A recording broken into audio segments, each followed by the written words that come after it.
Hi, Howie. Hi, Keish.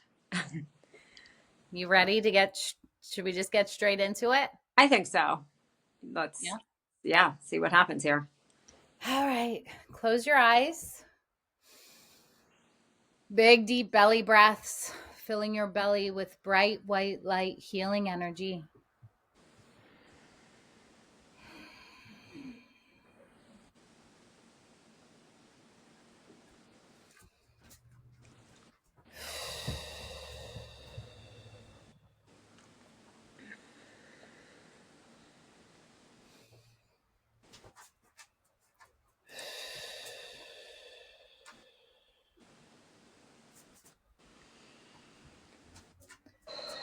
Big breaths into your heart, filling your heart with bright, white light, healing energy.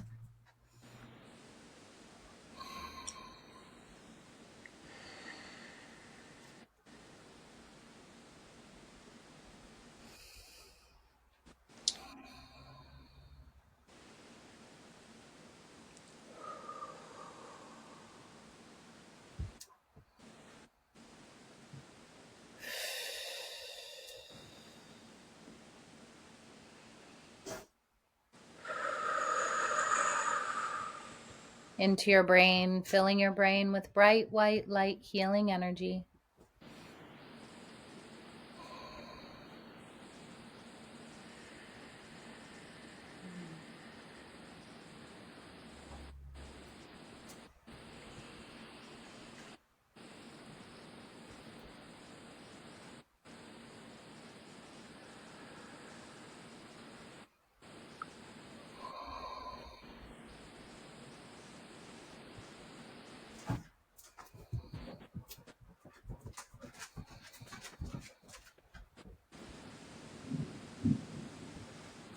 A few breaths into every single cell of your body, filling every single cell of your body with bright, white light, healing energy.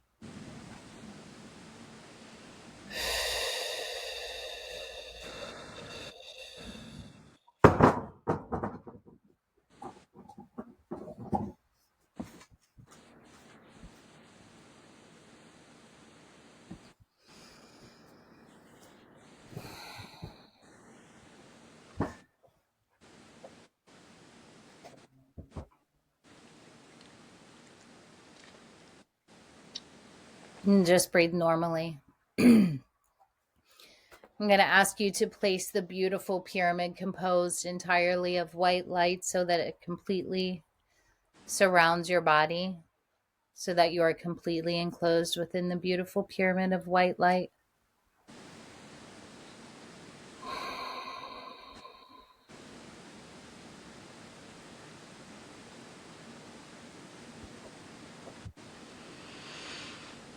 I'm going to ask you to allow the pyramid to carry you into the cosmos.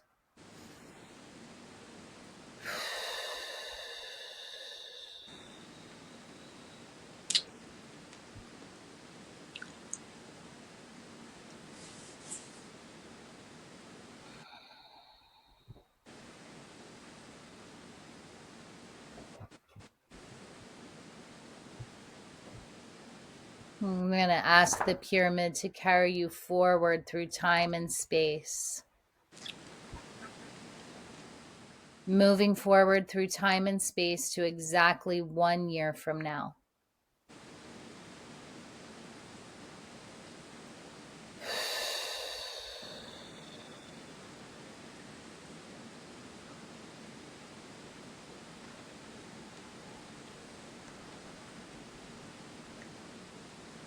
I'm going to ask the pyramid to bring you onto Earth, to the most relevant place exactly 1 year from now that has the most information that can help us in the very best way possible.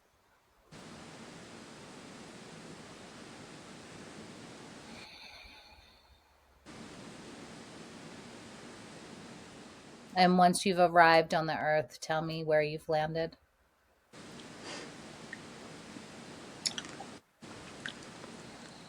The first thing I felt was grass, a grassy field.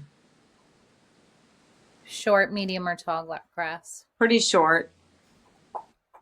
and I feel like I'm barefoot. And then the next thing I felt was a Ferris wheel. Hmm. Are you by yourself or are you with someone? Um, I'm alone, but I feel a dog, and it's kind of like a scrappy brown dog that looks like it would be a stray. Hmm. And I kind of feel like I'm a stray too. I'm Okay. barefoot and my feet are like pretty bruised up and dirty. Are you male or female? Female. What are you wearing on your body? I have a feeling of like shorts that are kind of dirty. They're What like color are they? they're like tan, kind of a khaki, but they're not clean. They've got like grass stains and mud kind of smears on them, and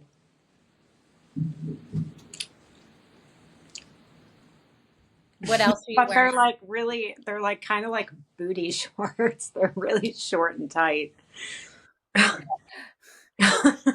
What else are you wearing? Like a tank top that's it's got some kind of a 80s kind of logo situation on it or band, but I'm not. It's like a metal band or like a big hair band. But then Is I your also just got the feeling that it says Gem and the Holograms on it. gem and the holograms? What color is Yes. the shirt? It's like white, but the pattern, like the on everything on it is fluorescent colors, like fluorescent green and fluorescent orange and pink, and it's like very 80s, and I'm pretty sure it's Gem and the Holograms. Okay. Where do you feel like you would like to go to next? Do you feel like you would like to go toward the Ferris wheel? I just saw like a corn dog stand and felt like I wanted to try to go steal some food or get some food. Is that where you're going? Yeah, and I've got my scrappy little dog with me. What do you call your dog? The first thing that came to me was Stuart, or like Stu for short. I said something like, "Come on, Stewie." Stuart. Are you at the hot dog stand? Yeah. Is there somebody working there? Yeah, it's like a 16-year-old boy. Describe to me what he looks like. He's got a visor on his head. It's red. Um, and I didn't go to the front of the stand where you would order. Normally, I came kind of to the side back and I was going, psst, psst. And because I can sense that there's an adult working the stand too. And I know that it'll be much easier for me to appeal to the 16-year-old boy to sneak me something than the adult woman. And so I can see all of these, like, there's not a ton of them, but I can see like a couple corn dogs sitting on a table that like aren't being sold because they've got a chunk missing from it or they just don't look good, to sell to people. And so I'm trying, like, motioning for him sneak me those corn dogs. And I'm pointing at my dog, like, if you won't do it for me, do it for my starving dog. Using the dog to help me. And the kid does, he kind of like sneaks him behind his back and hands me 2 corn dogs. Can you take a bite of the corn dog? Yeah. Describe to me what it tastes like. It tastes like burnt fryer, but I don't really care just because I'm hungry. Breathe that taste into your entire body.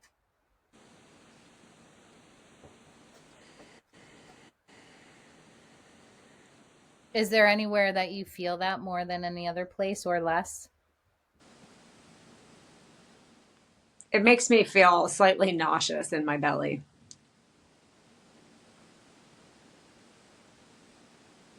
Keep breathing that feeling into that taste into your belly.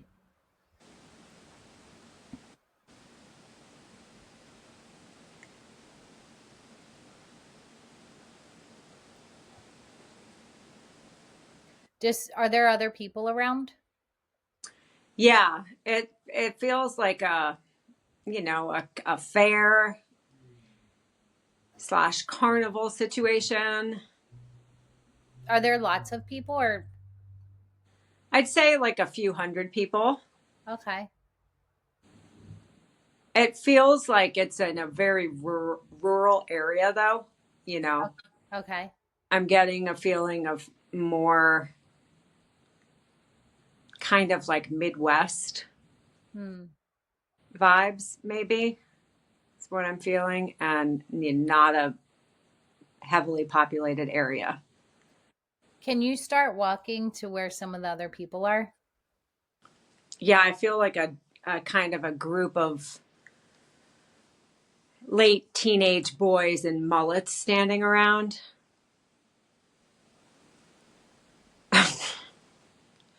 And they're kind of I feel like I'm that kind of age as well, Okay. between like 17 and 20 maybe is. Can you go up to them?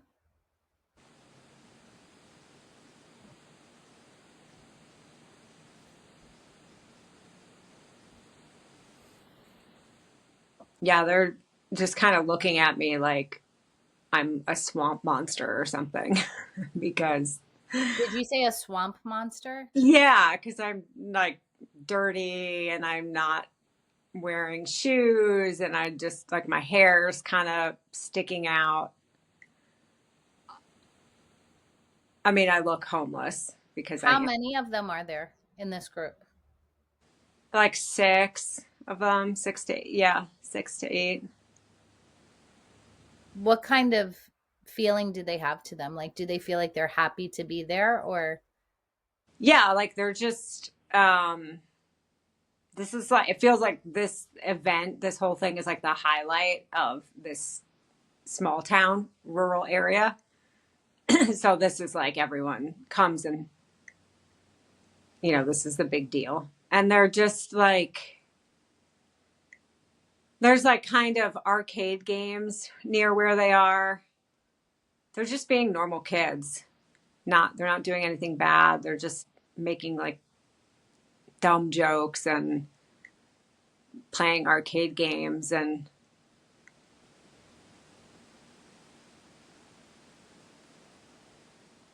but then they look at me like, where'd you come from? Kind where of. did you come from? Go to where you came from. Okay. I get the feeling of walking along train tracks for a long time.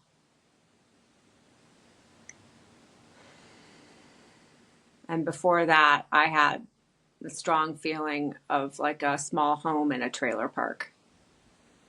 Can you go to your home? Mm-hmm.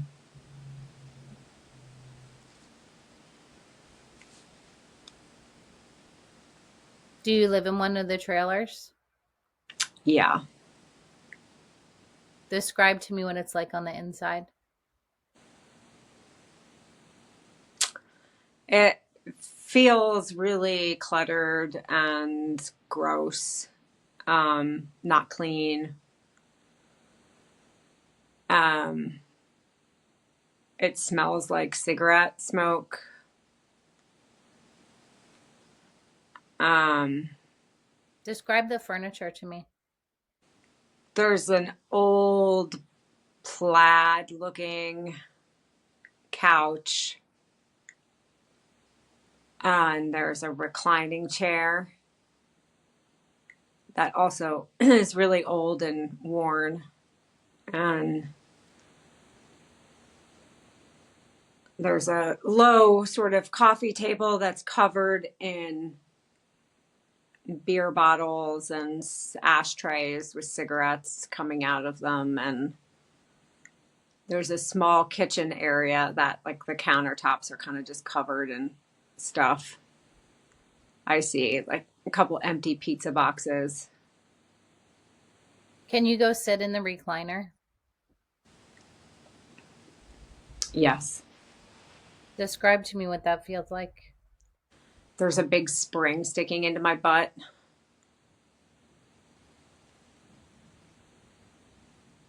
It smells like cigarettes, stale cigarettes.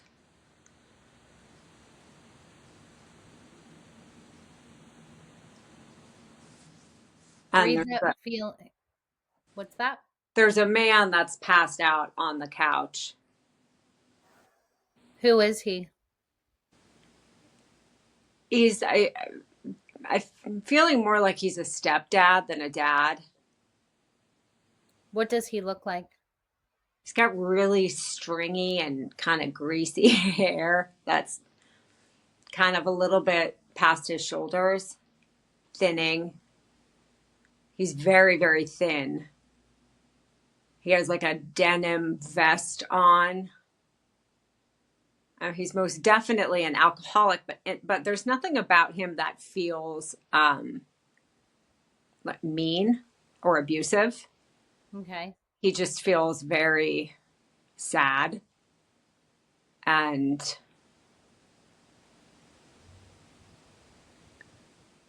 that's the feeling I get when I like look at him. It's just like he's a sad man. Not that he was in any way mean or abusive to me, but he just kind of was useless. Is it just the two of you that live there? Or does anybody else live there with you? Yeah, I was trying to feel whether like there was a mom, but I kind of get the feeling that she left. I feel like a woman with dark hair and kind of a leather motorcycle jacket. And I see like a little black purse, and she's putting like cigarettes and lipstick, and she's looking around, and she just left, and she hopped on the back of a motorcycle with another man. And I think she just took off.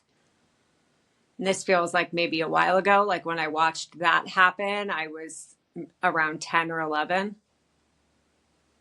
And then it was just me and the stepdad, who just kind of was like useless. How do you spend most of your days? I mean, I feel that I did go to school. Can you go to your school? Yeah.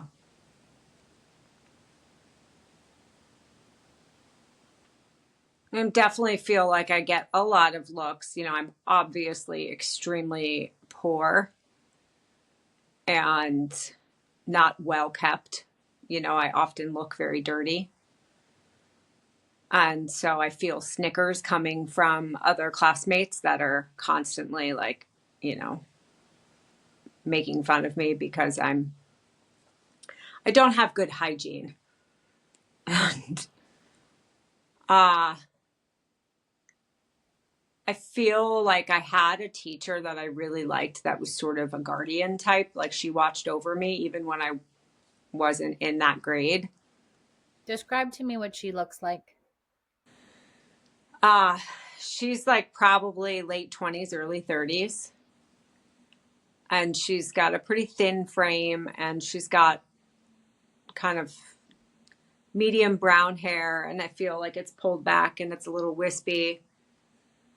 And she's got hazel eyes, and they're very kind. And she's always checking in with me and always encouraging me. Can you look into her eyes? Hmm. Her name is Megan. Describe to me what she feels like. She feels like safety. Breathe that feeling into your entire body.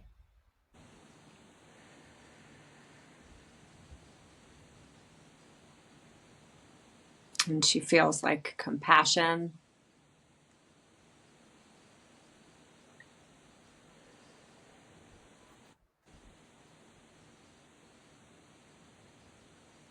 Can you go to back to your house? Yeah, I just need to say one more thing about her real quick. Yeah. She also feels like there's like she pushes me to believe in myself more. Like I have the sense that she's encouraging me a lot because I'm gifted at something and I'm not able to see that or not wanting to nurture that, and she's constantly trying to get me to apply myself because she knows that I have this raw talent and I'm unable to accept or believe that about myself. And so that sometimes irritates me because I feel like she pushes me so much and I just want to I just want to be a victim. What does she see that your talents are? I had the feeling that I was like writing a story or writing a, I think it was like a story in class. What was the story about?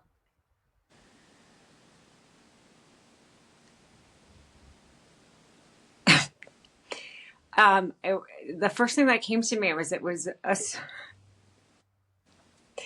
a story about a snail named Todd.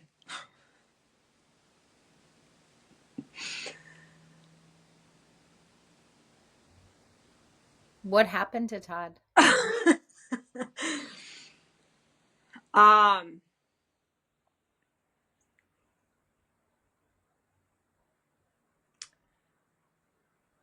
it feels like this like hero's journey story about this snail, and he was like, I mean, it feels like it's the story of me as this girl, right? Like doesn't believe in himself and he thinks he's so slow and he can't do anything right. And then he realizes who he truly is. And there's this sort of like victorious moment. It feels like the overall story of Todd the snail. And then What is the victorious moment? Describe that to me. it feels like overcoming his own limitations. How did he do that?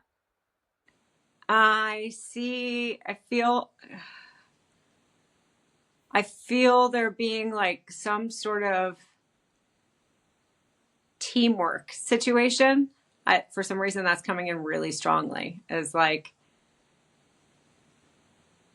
this figuring out how to come out of his shell and work with others and overcome his limiting beliefs about himself. But that happens through opening up to other people, sharing himself with other people, and not just staying closed in. And so that feels very much like this is the story of this girl, or could be the story of this girl if she would sort of do that same thing, like open up to her own talents and her own gifts and not just stay closed off. Like she's got that story that she's this, you know, very poor with mom left her. I don't know what her real dad's situation is, but her stepdad does nothing but go to work and then basically come home and drink and sleep. And I don't feel that there's any other sort of nurturing around besides this teacher. What is the story with her real dad? What happened to him? I feel again like a sort of a motorcycle guy. I feel like he's like in a motorcycle gang, and he was like never around. Um, I don't have the feeling that he was ever a part of her life. He feels like a bigger man, very strong and built, Where and is he now? I feel like violence from him. I see him in this gang of motorcycle guys. I feel him in a bigger city. If I, for some reason, felt very strong that Kansas City came to me very strongly, and just I had this like flash of him getting into bar fights and beating people up frequently, and Go there's to where he could be is. some drug running and like Can you go find him? yeah.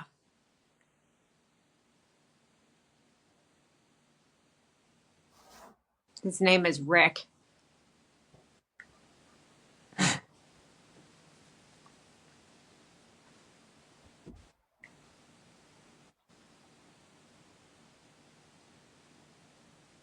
Where is he now? I saw, you know, when the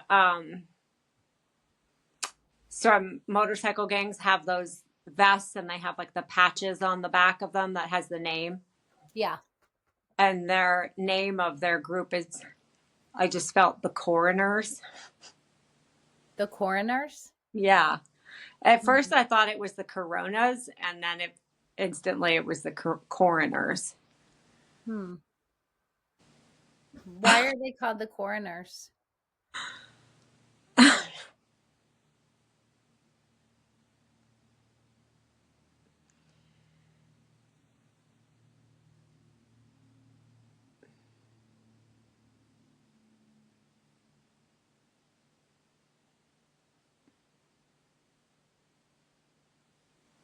It I think they just like they don't feel like they're definitely violent in the sense of like beating people up, but I don't feel like a lot of murder coming from them. And they just like the coroners just feels like they're just like these like they want to put out this image of being really tough and violent, and they just kind of feel like a bunch of losers. I don't know. They're not.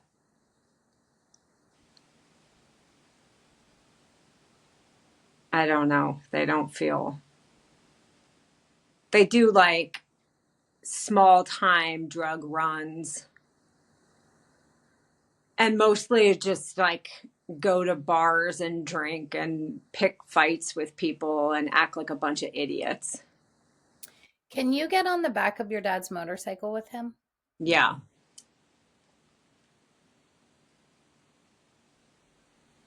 Describe to me what it's like, the environment, like the area where you are.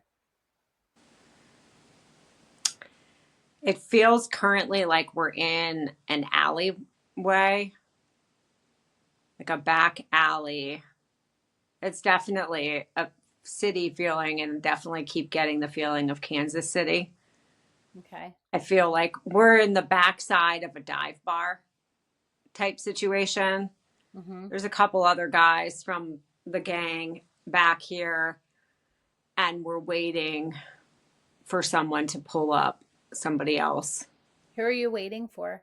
Somebody that's going to bring us like drugs that we're selling.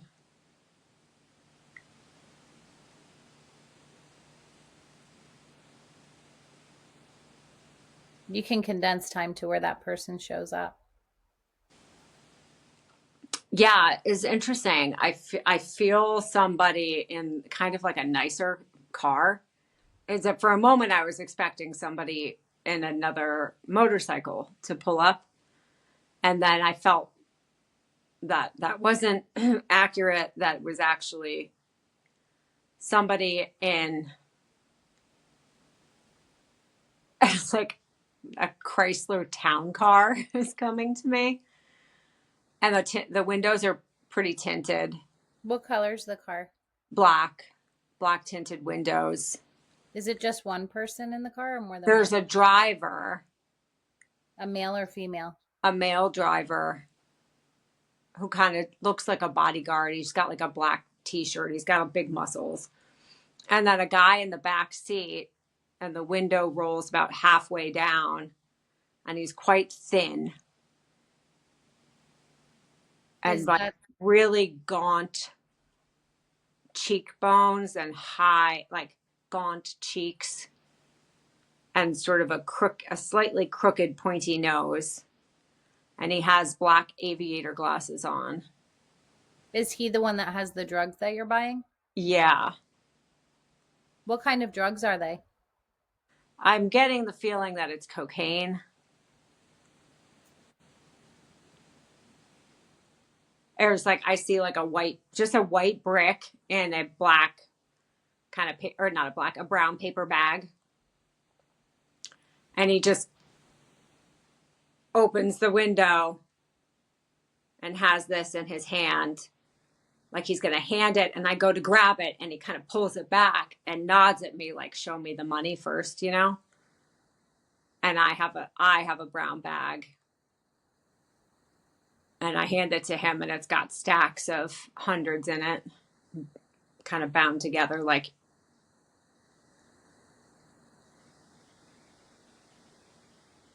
and he looks at it and nods, and it's like a smile, but it's not really a smile. It's more like his lip curls up. And then he just like throws the bag at me, the cocaine bag, and rolls up his window. He's just like kind of also feels like we're like this is a low level operation. It feels like, you know, I don't like I get the feeling from him like he thinks he's a big shot, hot shot, but he's really not that much of a hot shot. Where do He's you go to next? um I feel like we go into this bar. The bar that you're parked behind? Yeah. What is it like in there? There's a dartboard and a pool table. It's pretty dimly lit. There's like tables and chairs around. The tables are kind of like an old, like wood that everything feels, you know, kind of old and crusty. And Are there people in there? yeah, there's like a couple people sitting at the bar that you can tell basically just like live there. There's a jukebox. Can you describe one of those people to me? Yeah, I feel an older man with a long bushy beard and kind of a long mustache. And his white bushy eyebrows are pretty long, and he's got hair that again it's like kind of frizzy and fluffy, and then an old baseball cap that has says NASCAR on it. And he's What got a beer, and he's just kind of like sitting with his head down.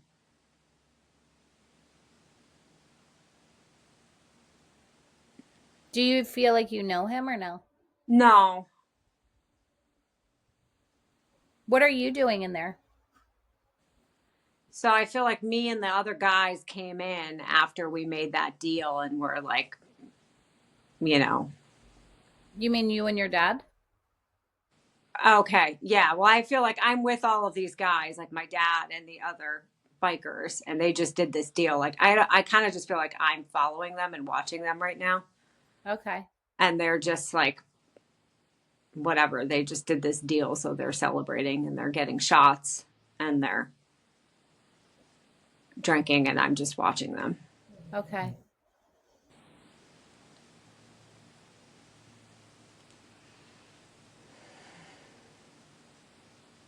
Who do they give the drugs to?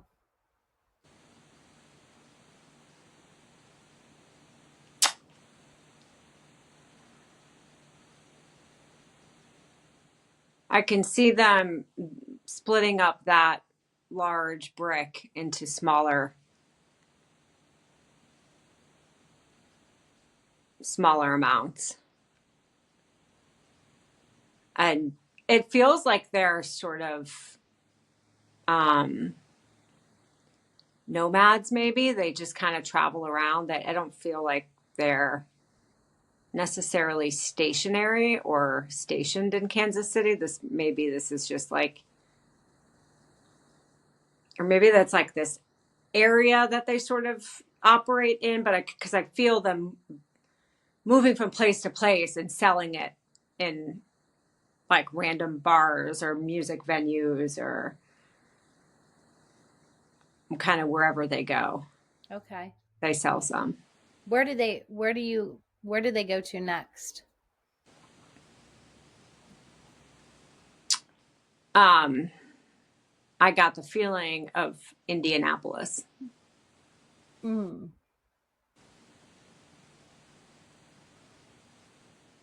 Yeah, it feels like they sort of have this like area in that like Midwest sort of this area that they just kind of move around from place to place in. Okay. Can you go back to that carnival? Yeah. Do you get on any of the rides or no?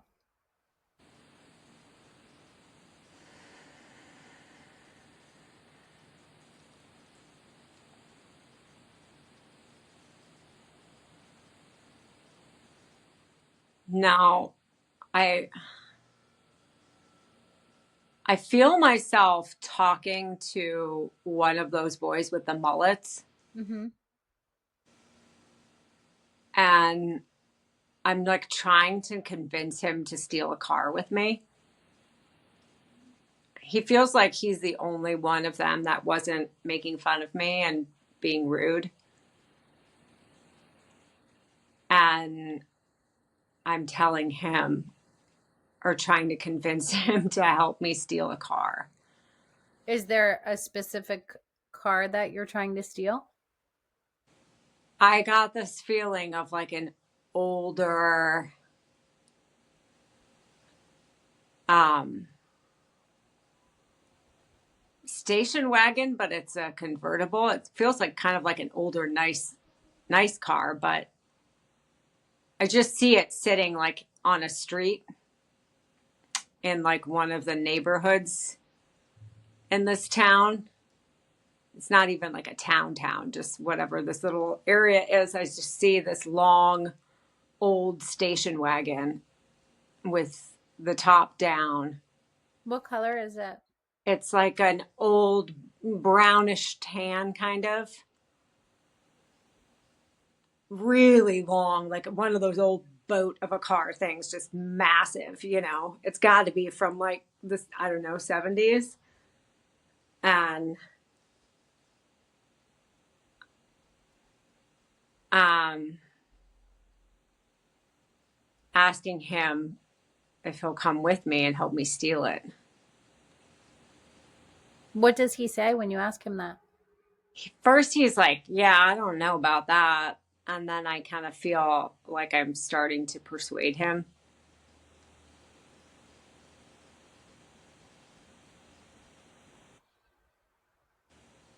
and he agrees to.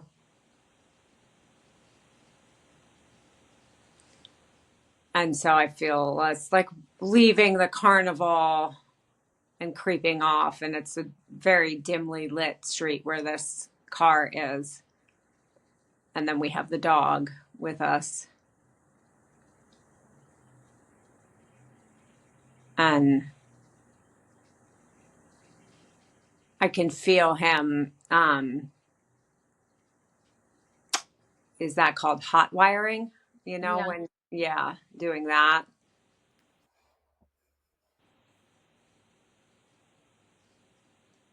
But I feel like I was the one that told him how to do it. Like I knew how to do it, but for some reason he's doing it. And I'm looking out, and then he gets it started, and we just drive off, and we're both laughing. And Is he the one driving? no, I'm driving, and I'm barefoot, and it feels like this moment of joy and freedom of like, Breathe that feeling into your entire body.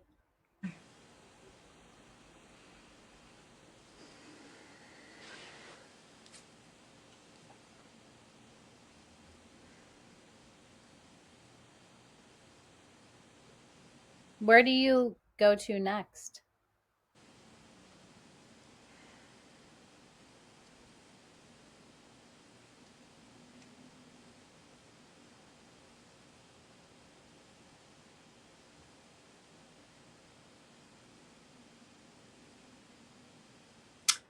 the first feeling I had was of a city on water. And at first I was thinking it was like one of the coastal cities. And then I felt like it might have been that it's Chicago, sitting on the big lake, on Lake Michigan. Okay. Are there people around?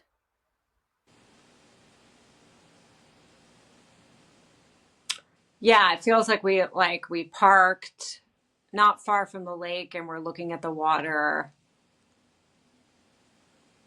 and it's summertime. It feels warm. And he's kind of looking at me like what's the plan? What are you doing? You know? And I'm trying to figure out what is the plan. Describe to me what he looks like.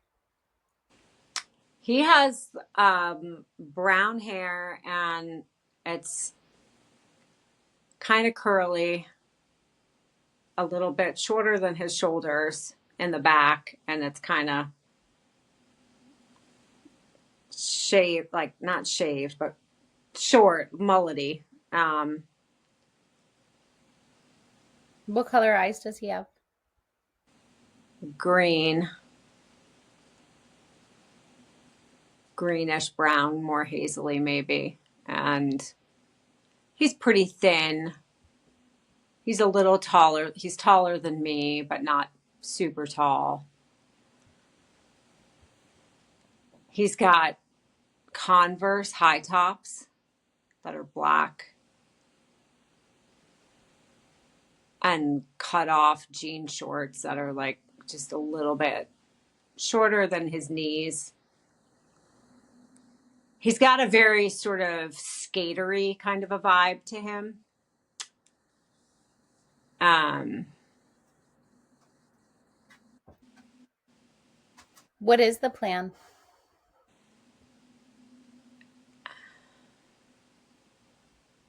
and that's when I'm looking out at the lake, wondering what is my plan. Can you walk up to the lake? Yes, Can you walk into the water? yes, What is the temperature of the water like? it's cold. It's very cold, but it feels good. Can you start swimming out to the middle of the lake? Hmm.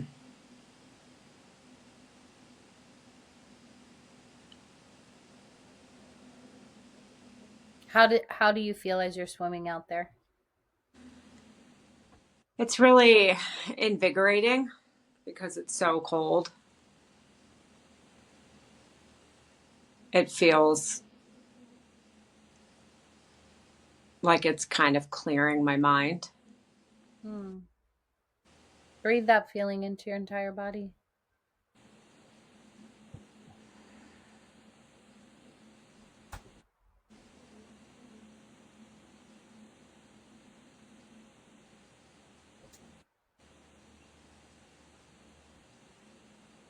Can you swim down to the bottom of the lake?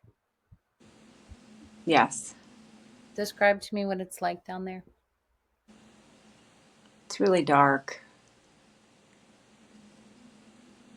Can you touch the bottom with your hands? Mm-hmm. Yeah. Describe. It feels pretty soft, like sandy. Okay. Um, and really deep. It feels really cold and dark. And when you go all the way down to the bottom, you can't even see like the sunlight. Mm-hmm. And but there's something about it that it does feel very much like it's bringing in a sense of clarity Okay. because of it's a shock to the system because it's Okay. so cold. Mm-hmm. Um, and I feel like I have the sense that I have a package. And it's less of a package and more like in a thick envelope in like a manila envelope situation, but Okay. but it's quite thick. It feels like it might be a manuscript Okay. or a book or something, like a thick piece of written work. Can you open it up? Yeah. What is it?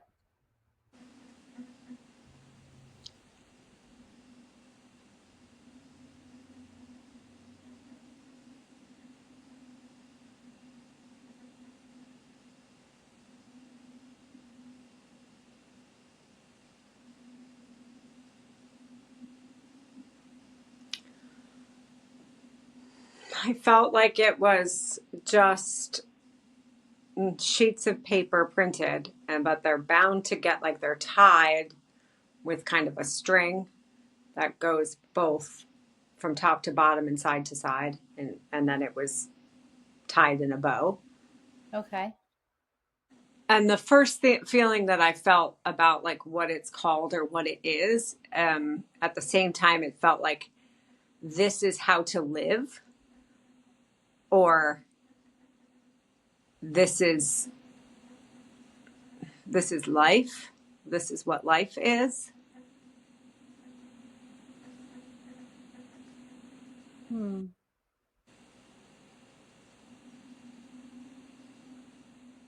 And I'm trying to get this to somebody. That is like the overarching mission here. Is there someone Who is that it that you, I want to get this to? is it a male or female?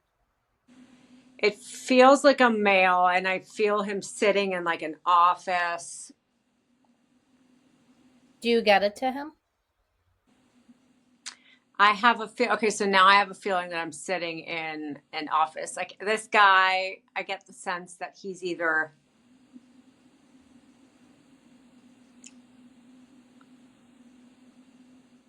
At first, I was feeling like a newspaper, like he runs a newspaper or a news organization.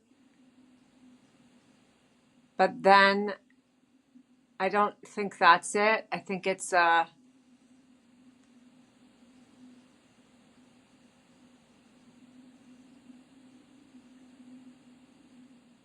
he gets information to people, or he's a very like powerful, connected man. Describe to me what he looks like. He's he's wearing a suit, it's like a dark navy. colored suit. I see him sitting in a really big black leather chair in a big office that has big windows behind him. And he's a little bit heavy set. And he's got short, grayish, brownish, kind of curly hair. I get the sense that he is like a powerful, well-connected man, but I don't get the sense of him being an asshole.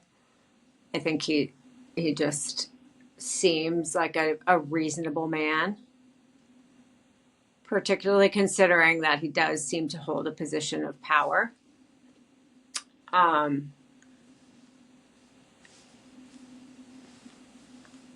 So you got this manuscript to him? Well, I feel like I'm waiting in an office room, like, or a waiting room type thing in this building to see him, not knowing, because I don't like, I'm not the kind of person that could just walk in and see this man, you know what I mean? Because I'm not well connected, but I can feel myself sitting in a waiting room and I'm looking down at my feet because I was thinking, well, how would I go here? Just like barefoot and in my dirty clothes, and I am wearing a nicer outfit that clearly does not suit me or fit me. It's like these like very uncomfortable high heels that I'm wearing, but they're like really outdated. Describe to me what they look like. I'm curious. Like they honestly feel like I got them at like Salvation Army or something, and they're kind of like a little bit too big on me. They have a chunky heel and they're black slip-ons. And they're just not what would be considered stylish at this point in time that I'm wearing them. And then I feel like I'm wearing, again, just like something that doesn't fit me that well. And it's just kind of this sort of frumpy black skirt that makes me look more like frumpy than anything else. I don't. And a blouse.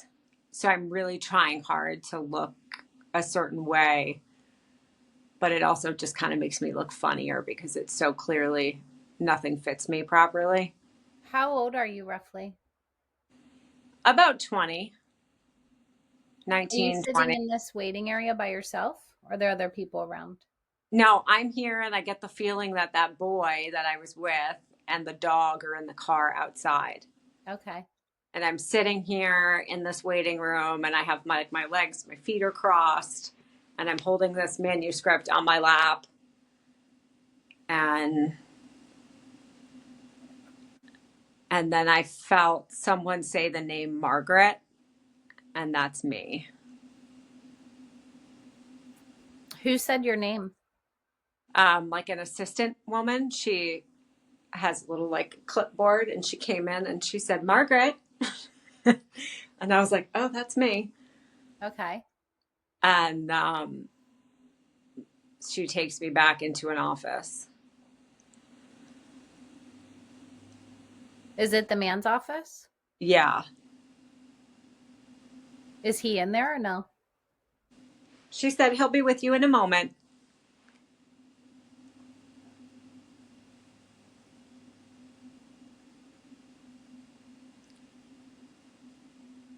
And then he comes in.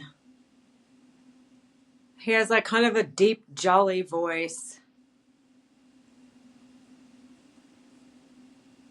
How does he greet you? And he was like, how can I help you? Something like that. And what do you say? Answer him. I said, just like very matter of factly, like, you need to read this. It, it's something that feels really important to me.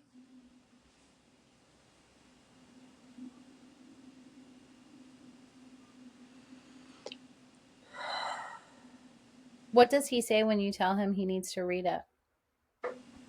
Does he know what it is? No, he looks at it and it's very thick. And he's like, "Are you going to tell me more about it?" What do you tell him about it? I feel like I keep saying, like, this has to be made public or people have to hear this or know this. And I'm really kind of like pressing and urgent about it. And he's like, "Okay, okay, like, calm down and tell me what this is about."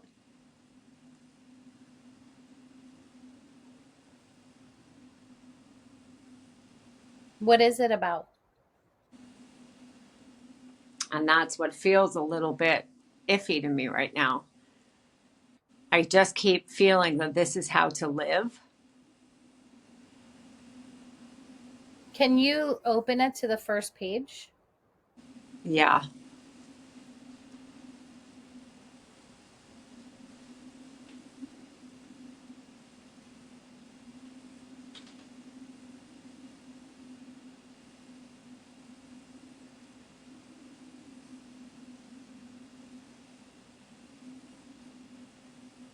Is this thing handwritten or is it typed?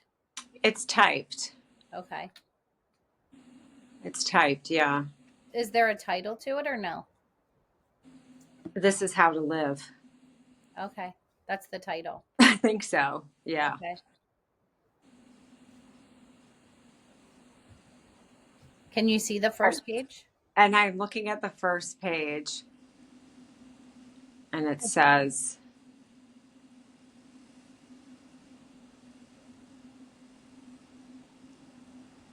like, it says chapter 1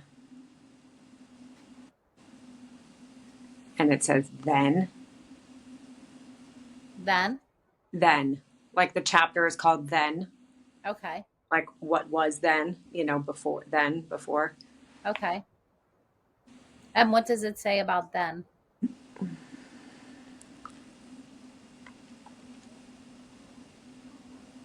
Does it help if you use your finger to follow the words?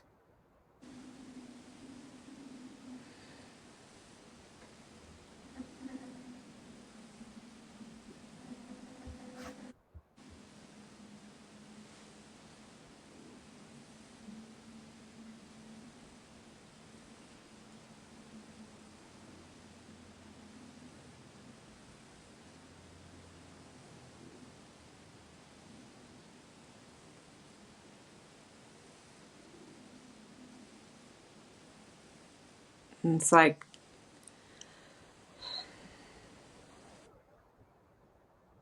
then something like, then there was a way we lived.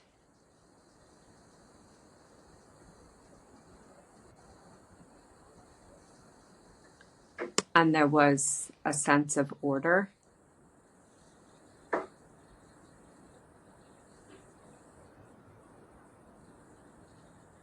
And there were, um,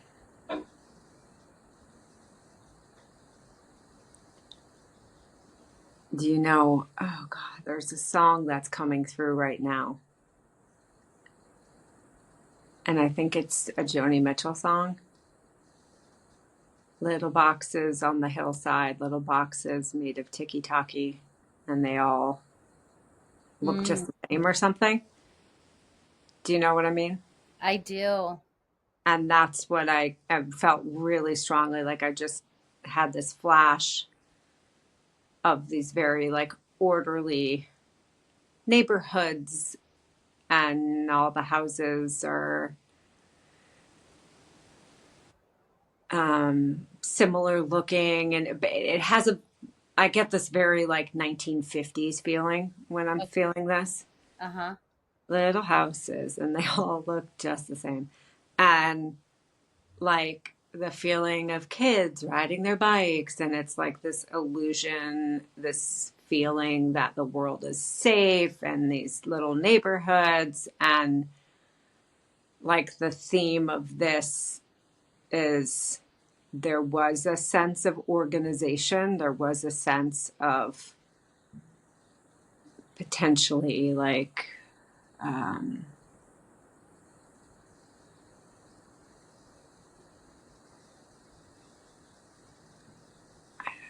got the feeling of that like you felt like you were working towards something and you could have a family, and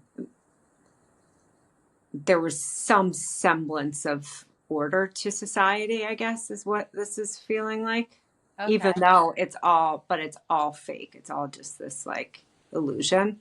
But Okay. people bought into this, and that was then. Okay. That's chapter 1. Yeah. Can you go to the last sentence in chapter 1?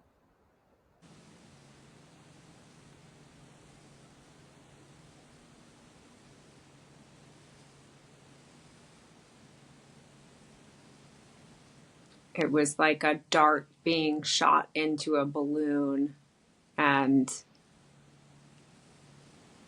it popped. I felt like this,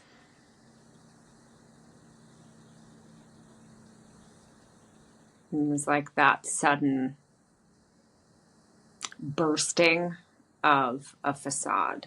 Okay. What is the title of chapter 2?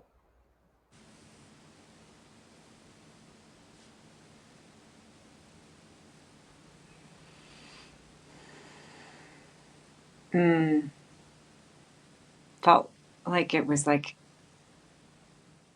after after that or something. Okay. Uh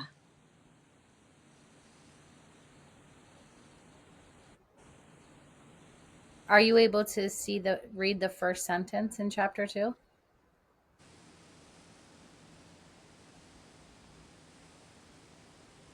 it says the bubble burst. How many chapters are in this manuscript?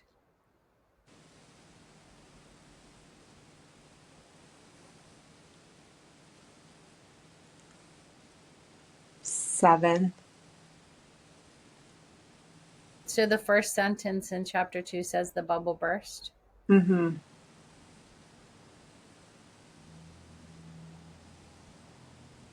And then what?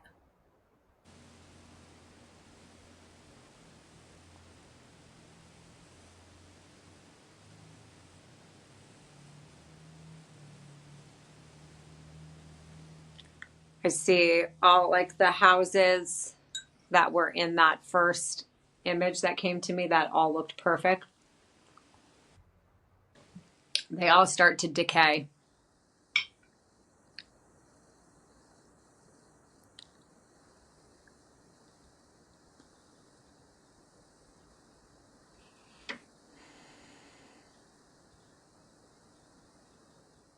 Yeah, it's interesting. It feels like I'm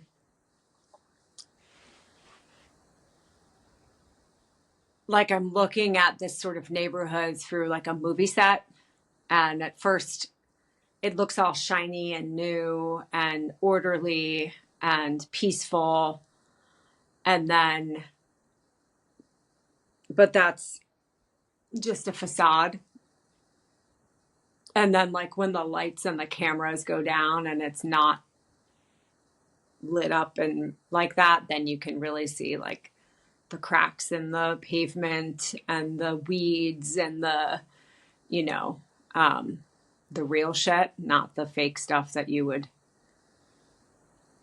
that idyllic image that's trying to be portrayed. You can actually see the reality of what's truly there. So the bubble burst, and this, the flaws are starting to be exposed. Something like that is what this feels like after that. Mm-hmm. How about the people? And the people, yeah, they feel like there's more of an edge to them now. They don't feel as like before, in the first time I felt this neighborhood, I felt like real sort of Leave It to Beaver vibes of like just this fake happy family. Yeah. And now I kind of feel this more like the same kid that I felt before now kind of feels like a little bit more punk rock, or just there's an edge to everything that wasn't there before. Um, and more of a realness. It doesn't feel as fake and um,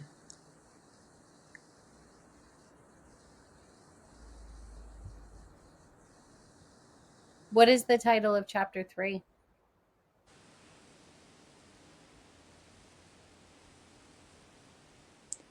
it's um, something like what you always knew, what you always knew. That's what is coming.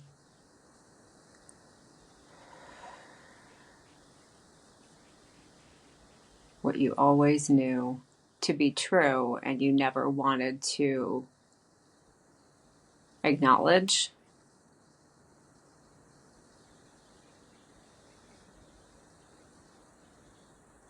What you always knew.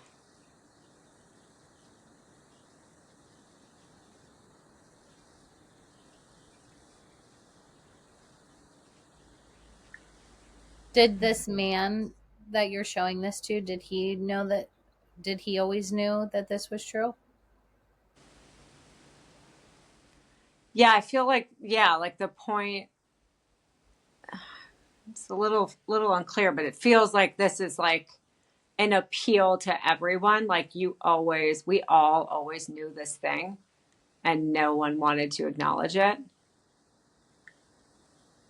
And I can feel him as he's reading it, like having that understanding, that like acknowledging, like, yeah, he did always know.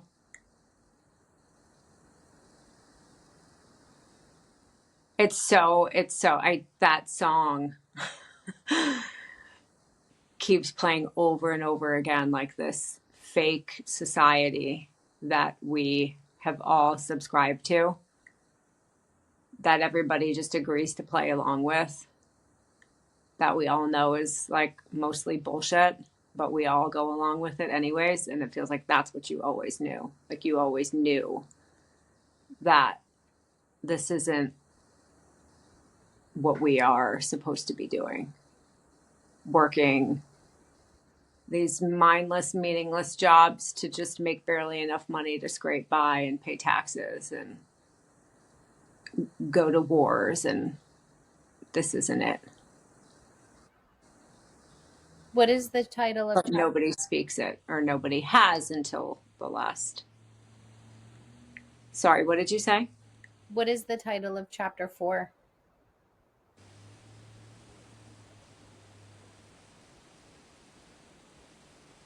Oh, and it's it's here, What's and here? now it's here. The like it's the time where the pretending can't exist anymore. It's the time that the I just had a really strong image of like a clown whose face was just melting off, like that kind. You can't, the masks aren't going to work anymore. The um the circus show isn't going to cut it anymore because it's too in your face and people are no longer going to tolerate all of the like the masquerade.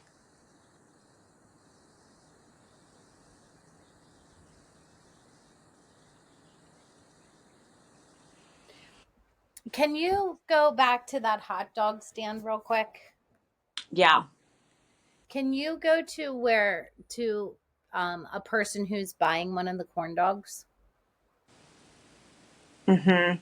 Is it a male or female? It's a woman named Pam. Do you know Pam? No, no, but she's feels like a very pleasant and friendly Midwestern woman. She's probably like late 50s, little What is heavy set, what is shortish curly hair. okay. And she's pleasant, you said? Mm-hmm. Yeah. Where did Pam get her money from? Did she pay with money? Yeah. Yeah. Yeah. At the I got very strongly Walmart, like she works at Walmart. Yeah, I can see her in like a Walmart vest, Okay. working in like the women's department. I feel like a dressing room, and Pam's there. Okay. Okay, go back to that office. Yeah. And what is the title of chapter 5?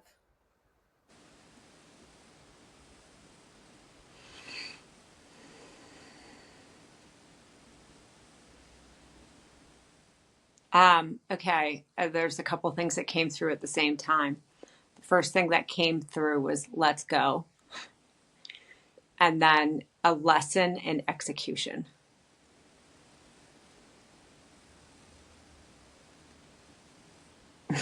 What does a lesson in execution mean? It feels like the execution of a coordinated response. The execution of a coordinated response. Yes, like a well executed response by a large group of people to a system that they will no longer tolerate. So, a lesson in execution is like, it feels like it, I have the feeling of a very like organized, strategic, um, I don't feel chaos. I don't feel madness. I feel precision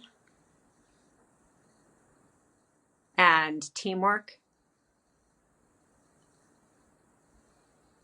And it's like an uprising, but not in a chaotic and violent way, but in a way that feels like a very well planned game of chess.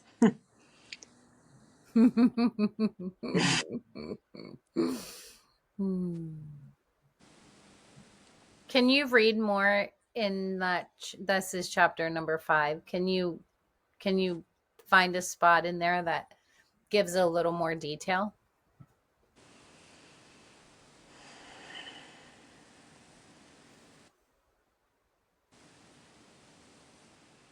Um, yeah, that's like,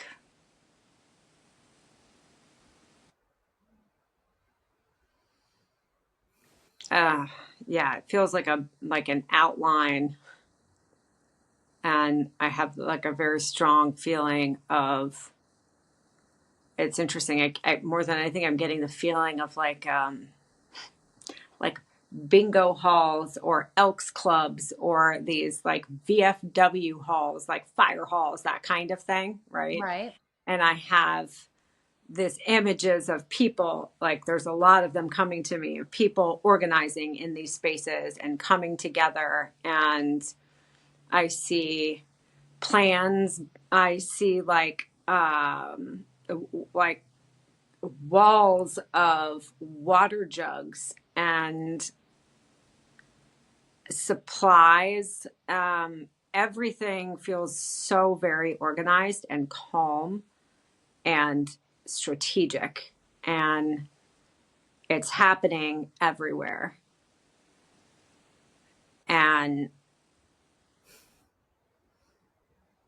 there's not, it's so interesting. It's like, I don't even feel a hierarchy in these. It feels just like this big network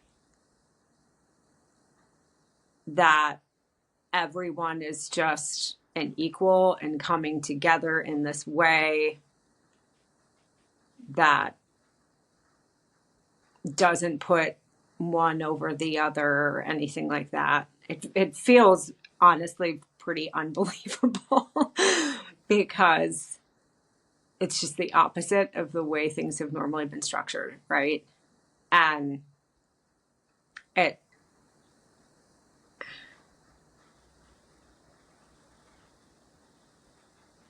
yeah, interesting. It feels very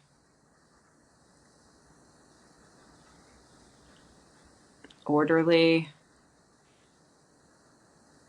Um, When you just said the word orderly, how is this type of orderly the same or different than the orderly that was being described in chapter 1? Chapter 1 was false. That was the illusion of well, it was orderly, I guess, in a sense that was like, um, I feel like that was like manufactured order, right? Manufactured order. Okay. Y- yeah, yeah. Manufactured by who? By governments, Okay. by people with power. Mm-hmm. Manufactured as like you as the commoner believe that you live in a world of order and that there's, you know, this end goal to like work hard and have the family and do the things, and that's like what you prescribe to, and then that illusion fades away and dissolves, and now this is like the mask has been removed and the people have felt like now there is no order to anything, and what's the point of pretending like this is okay with us? But instead of using violence and turning on each other to make this shift so that we're not living in this fake society anymore, instead of resorting to violence and chaos, there's this like community that comes in so strong that like that's true order, because it's like people are, everyone is involved in this, not really like the people that used to be in power. They feel like they're becoming more and more obsolete.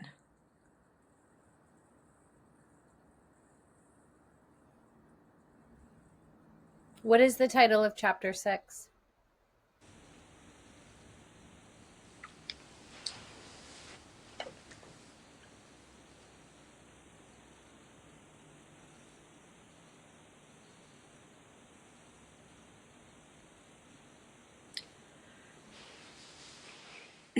The resolution.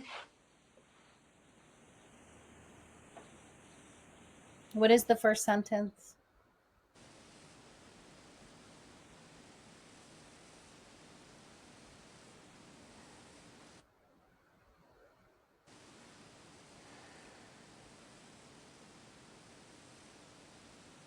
It's the first two. It's to rebuild a society.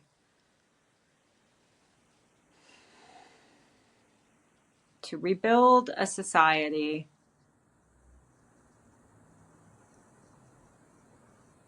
And it's like that is on the outside, or that exists beyond what we've always known, requires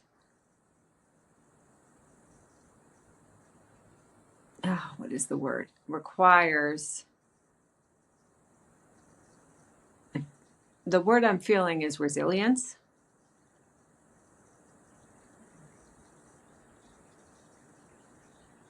To rebuild a society that is beyond or outside of what we've always known requires resilience. Mm-hmm.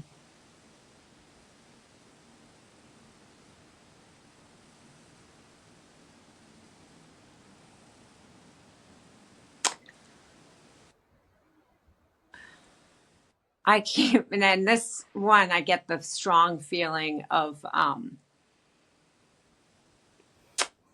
big fields of vegetables, like massive, not in like the big agriculture way, but this, I just keep seeing this big, beautiful field of like people working in this big garden. And I keep seeing all these like tall corn stalks, and um, I feel like the resilience of the soil Can is you what it's, go into that garden? yeah, Describe to me what the ground feels like beneath your feet. it's so soft. It feels like the soil is so fertile. Can you That's what I get so strongly, is this incredibly fertile soil. can you bend down and pick some of it up Mm-hmm. and smell it? Mm-hmm. Describe to me what it smells like. Possibility. Mm. Breathe that feeling into every single cell of your body.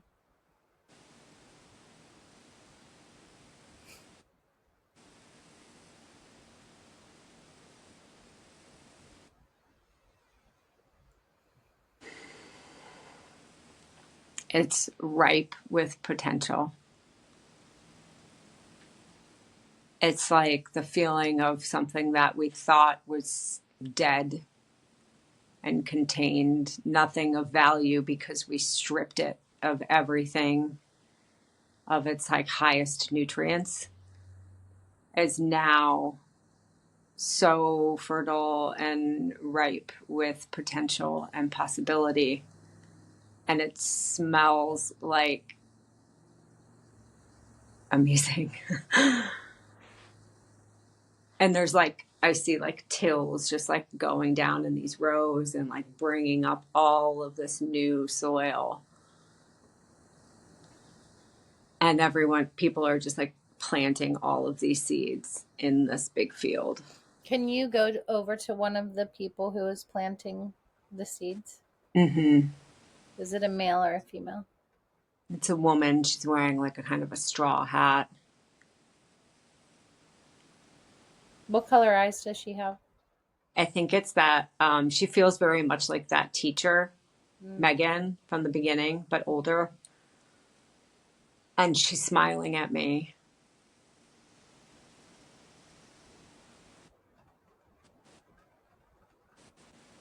What is she planting? She's planting tomatoes.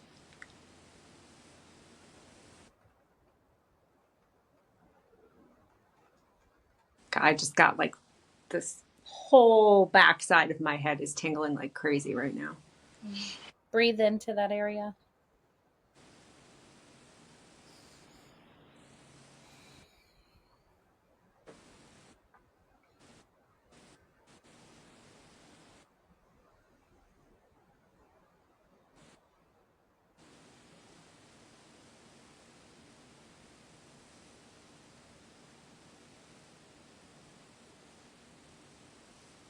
Can you move through this entire process of what happens once the food is ripe, and how does it what happens with all of the food? The seeds are planted, and it does require resilience and patience.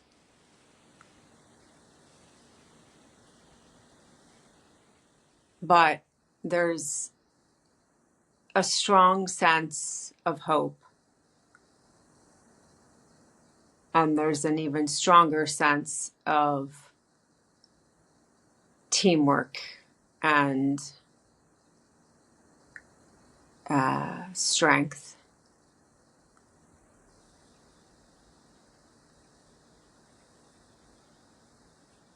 And I keep wanting to feel like there's gotta be that one person or that one group that just wants to fuck everything up. Do you know what I mean?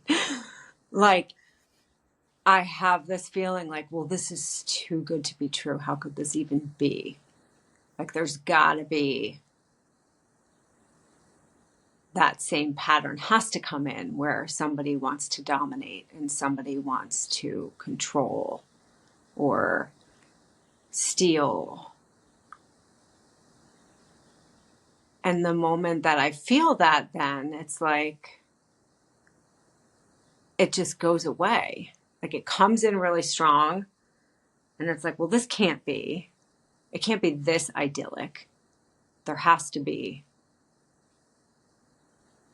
that same story of,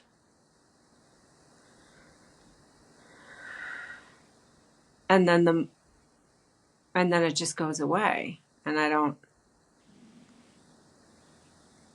I just keep seeing people planting more and more seeds in this soil.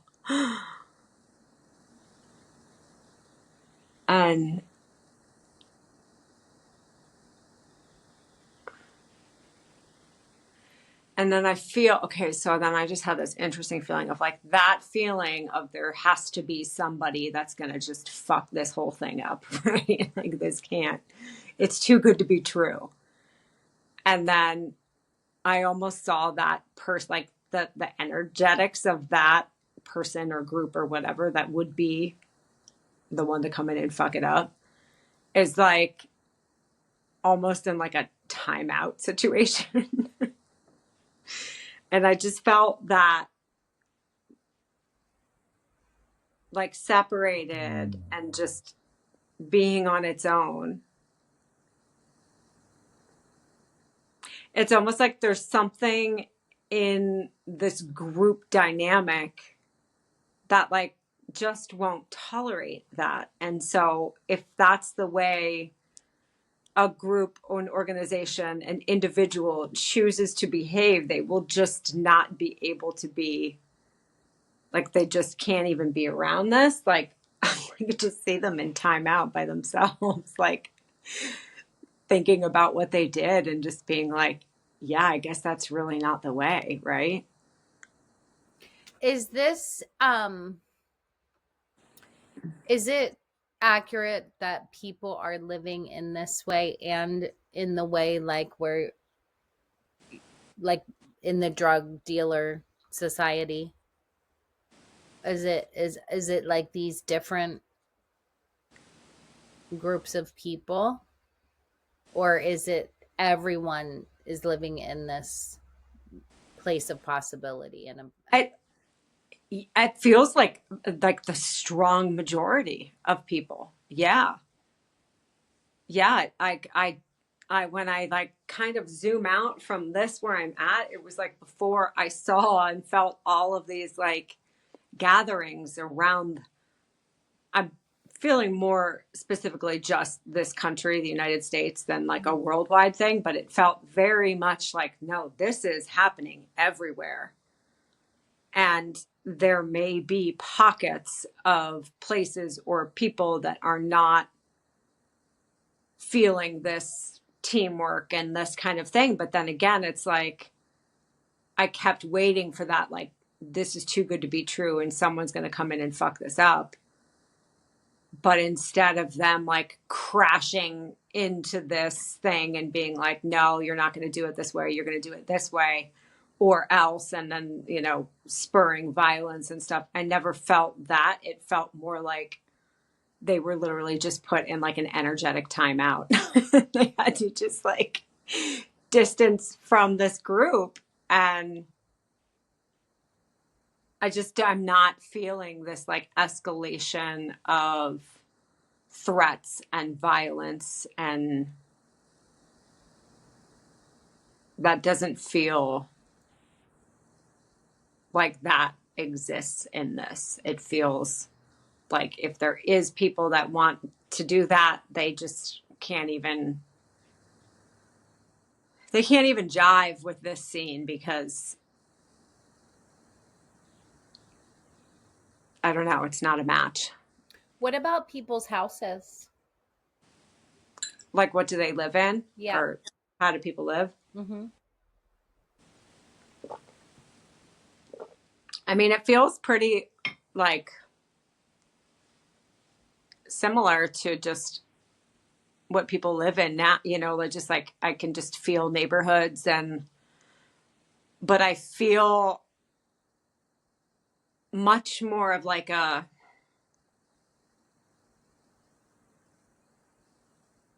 feel a lot of people like outside of their homes and talking with each other, and um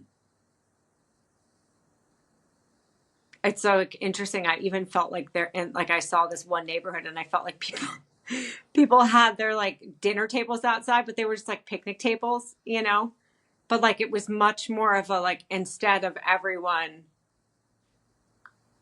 in your own, like hiding behind the walls of your house or whatever, and maybe not engaging with your community as much, it felt much more like everyone still has a living situation similar to what they have now, but there's much more of a um tribe bond with the people that you live around, instead of like I'm just going to isolate myself and maybe nod at my neighbor from a distance and that's about it, you know.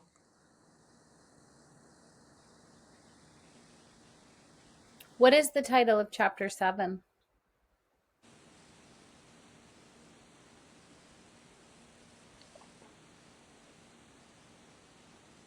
Hmm.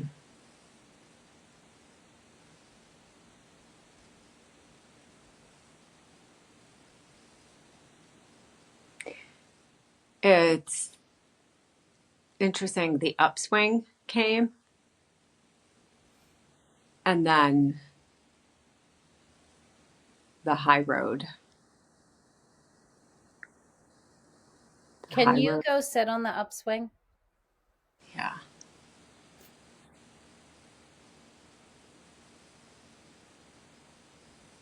Like like physically find a swing? Yeah, I just felt myself sitting on a swing and like going back, and then that feeling when you're at the top and you just go whoosh, and you swing forward, Yeah. going up, and it's just like you're just gliding. Yeah. Just take a moment to breathe that feeling a few times into your entire body.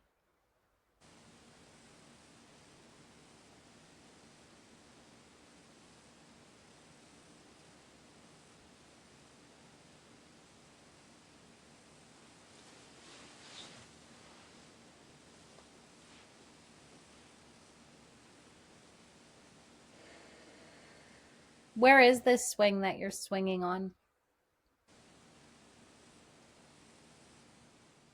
It's tied to a branch of a really, really big oak tree.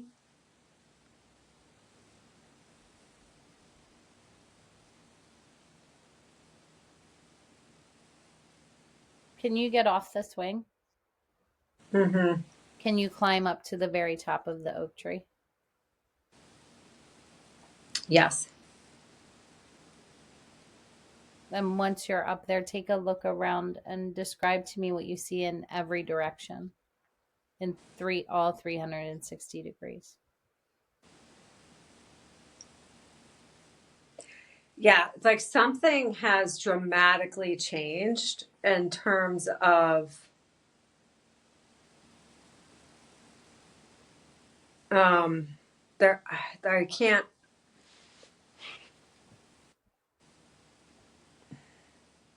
it's like people don't go to work like people are, I don't feel like there's tons of cars, like everything's slowed down, you know? And it doesn't feel like the hustle and grind culture anymore, like people dashing off to work, people um Are there still things like planes in the sky and things like that, or no?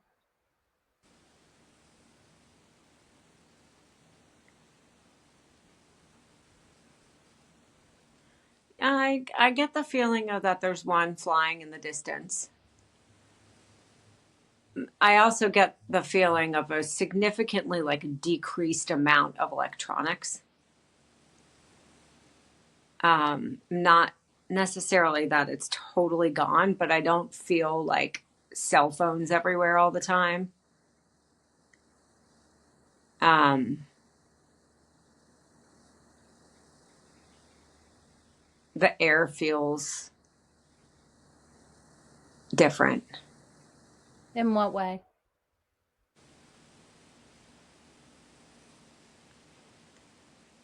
Like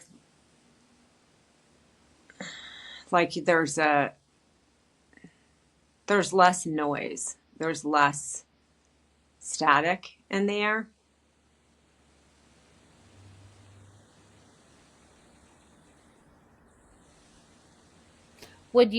Is it fair to say or accurate to say that less static is more clarity? Yeah, absolutely. That's absolutely correct. Yeah. Like Yeah. similar to when you went into the lake? Mhm. Yeah. Yeah. It, it's like something has really shifted with all of that, and there's a big feeling about money as well. What is it about money? Like that's not um like we don't play that game anymore with money. I just had the feeling of like Monopoly. And it was like, no, you're not going to collect $200. Like, we don't do that anymore. Mm. So money doesn't exist in the same way it once did? Right. There's some, like,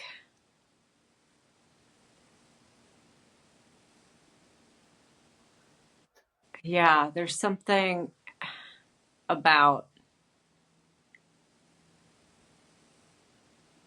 it's so, okay. There's something, because I was just feeling like, well, that, like, there's like the critical part of my brain that wants to be like, well, then what, how does that work? Like, what do you do if that? Like, there has to be a system of exchange. And then it was like I saw two people, like, let's say you gave me something. Let's say you gave me some seeds or crops or something like that. And I wanted to express appreciation or give you something in exchange, but I don't have whatever to give you. I saw this like it was really interesting. It was like it started with something verbal and then it sort of morphed into this thing where it was like, oh God, it was almost like I was looking at a video game and you would have this like pack on your back that is like your energy or your lives in that game, you know? And Okay. I'm giving you something like this energetic refill. Like I'm refilling your batteries so that your batteries are full. And that was kind of how I saw this exchange of So and in a sense your gratitude energetically was enough yeah, of an exchange. yeah, yeah. There's some sort of like energetic exchange where it's like I'm giving you something energetically that is far more valuable to you than if I were to give you $20 for some seeds. Right. So it would be the gratitude is worth any dollar amount, worth way Yeah, more than any dollar amount. right, Hmm. right. But it's like I see gratitude, but then I also see like somehow I'm gifting you health. Do you know what I mean? Somehow I like I'm gifting you joy. I'm gifting you peace of mind in all these different ways. And that is, Is it fair to say that because we as human beings have the gift of this such a um such a variety of emotions, like that is the thing that separates us from any other species? So is it fair to say that the exchange is an emotional exchange? yeah, definitely.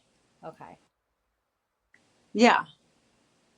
And so it would make sense that if we were truly free to express genuinely all of our emotions, the exchange would just naturally happen. Because, Hmm. like you were saying about the people seemingly being like put in a timeout, it would be like they have maybe they're expressing still some sort of selfishness or separateness from the group, Hmm. and Yeah. so they are energetically putting themselves in a place where their batteries are not able to be recharged. Right. Right. Yeah. That's Yeah. that's amazing. So our ability to truly express freely every bit of ourselves as humans is what actually makes the whole thing work. Yeah.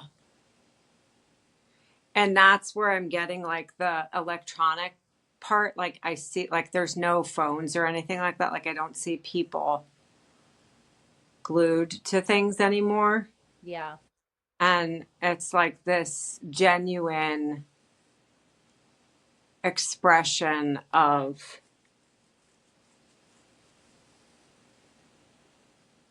because it doesn't feel like this fake, like everything is like so perfect kind of thing. Like I feel pain coming from people, but I feel it like this movement of it. Do you know what I mean? Or like this,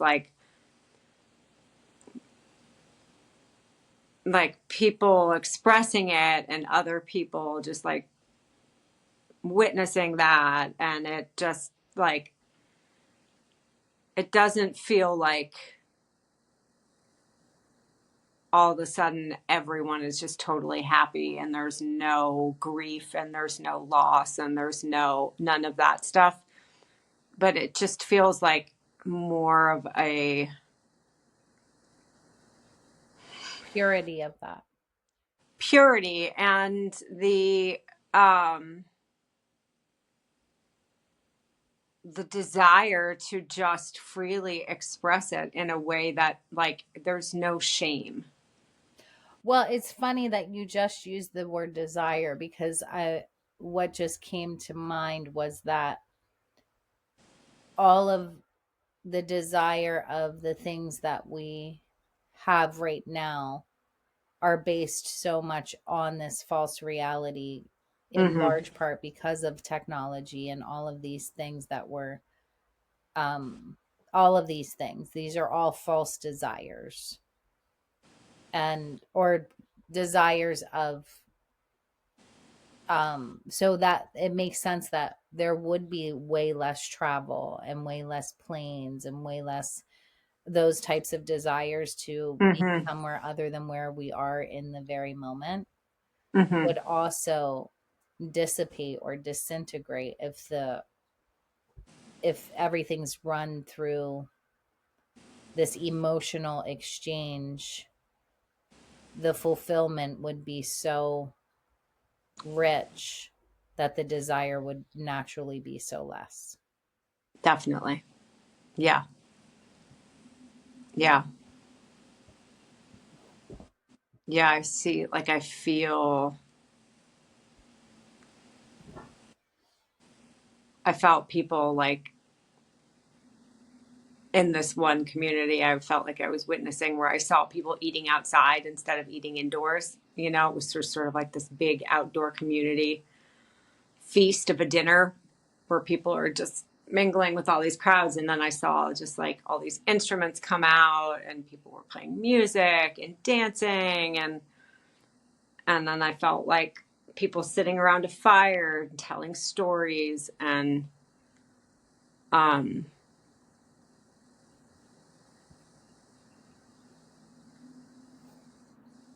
I can see the energetic exchanges between people moving around so much in this. It's like I don't see the people, I just see all of this energy moving. and and then I had this image of it being like overlaid, like if there was this blueprint that existed before, like if you were to take the blueprint, the energetic blueprint of chapter 1, then it feels like these pockets of energy that are just stuck, like trapped behind closed doors, you know, Yeah. trapped inside here, just like this, Yeah. held so tightly and so guarded, Constriction. and so much constriction and so much. And then it starts to be released, but it's like in this full chaotic way for a while. And now when I look at it in this setting, it's just this it's like all very free flowing, like this constant giving and receiving. That's just this constant movement of energy. And so nothing is really pent up like this, or if it begins to, it's just, it's, I don't know, it just moves again quickly. It feels like that's a really important thing for us to think about right now. Yeah, unity I feel like is a big word in all of this. Unity and expression without shame Yeah. feels like this vulnerability and the ability to speak into the fact that people are afraid and probably paralyzed with this sense of like not knowing what is coming and what is happening. And there's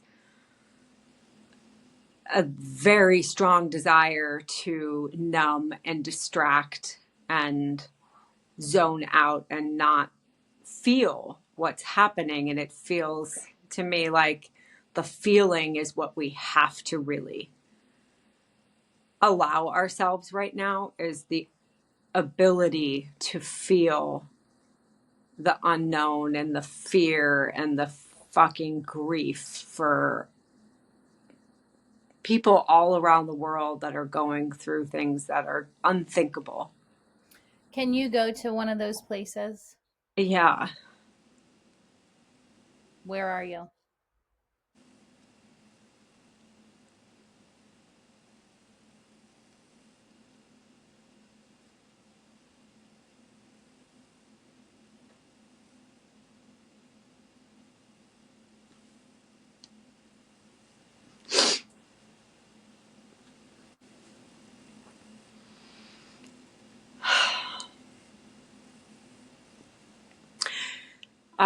It feels like Palestine. I'm Describe. just seeing like dead children everywhere.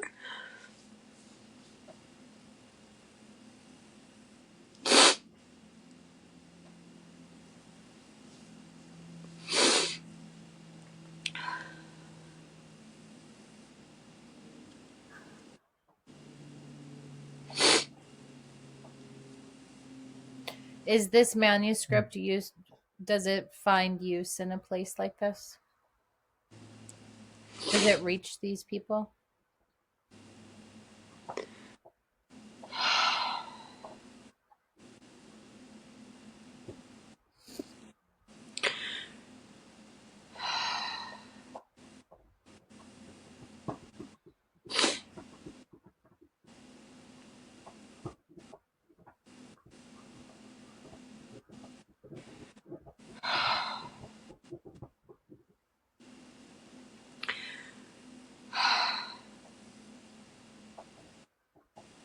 Yeah.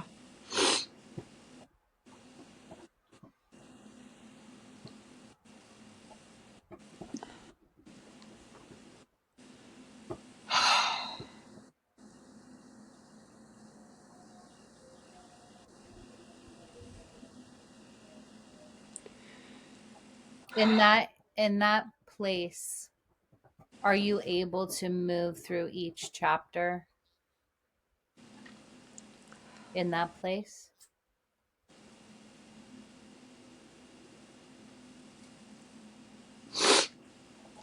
Does that make sense? Hmm. I just was like, that song came back into my head, Little Boxes. Mm-hmm. And then they were just being like that. The neighborhoods were just like bombs going off everywhere. And all of the houses were just like crumbling everywhere. And it sounds like a distorted record playing and bombs going off.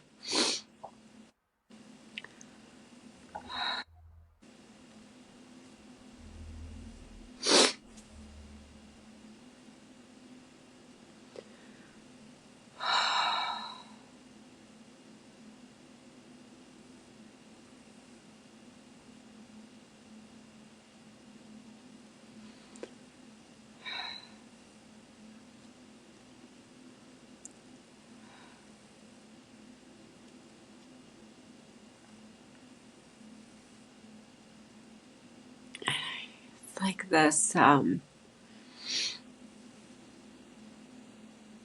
There's feeling of this big energetic ball that contains so much chaos and destruction and just darkness, you know? Mm-hmm. And I can feel it looming. Like I feel the feeling of people gathering in the like fire halls that I was feeling here, and I was feeling that in this place, and these people holding this love in this community. But then I just feel this big, horrible, chaotic, destructive force that's like it's still there and it's still hovering. And that's what I can't like, where does that go? Go into that ball of darkness.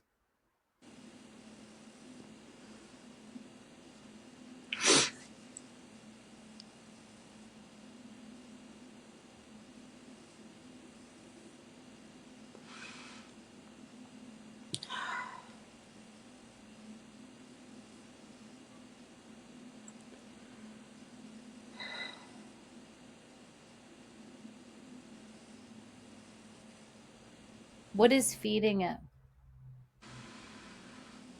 What is feeding the chaos?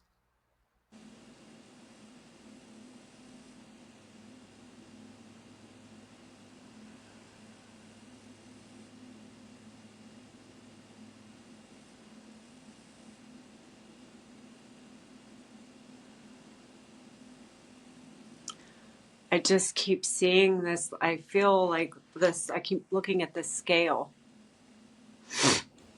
Like a scale that weighs things? Yeah. And it's just kind of, it's like almost balanced out, but I just see these two sides just, and on the one side, there's like appears to be nothing there.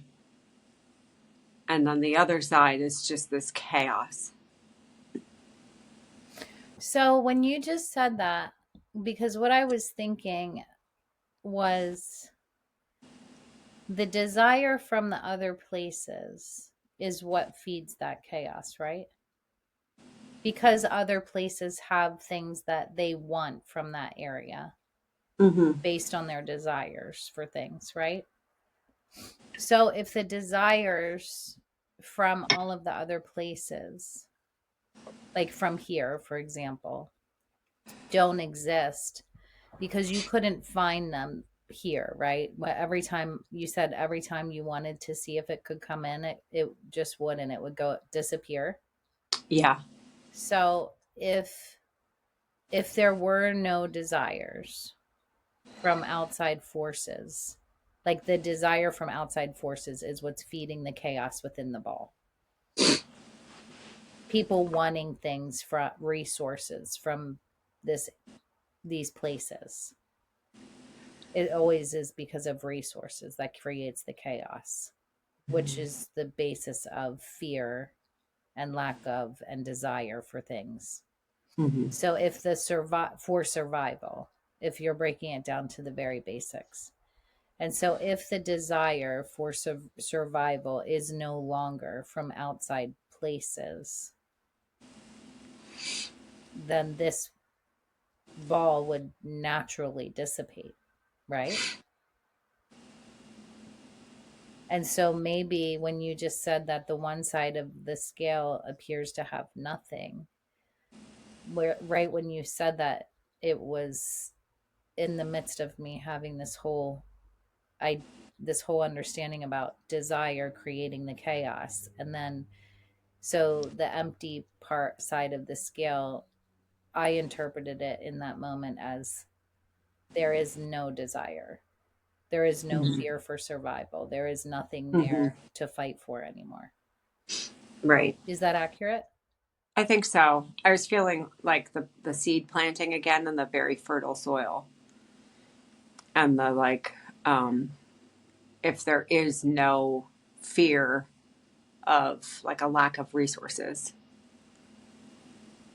then you're right. There is no desire to destroy and take.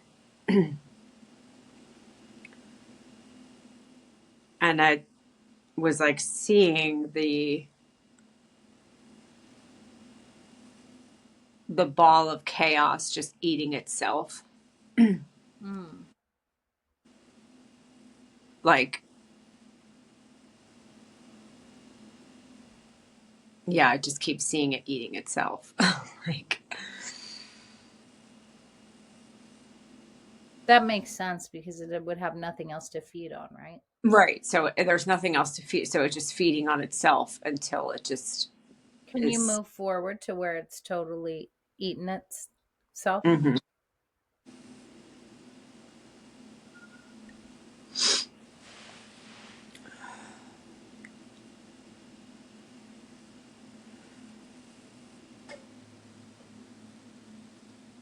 It feels like a moment of collectively holding your breath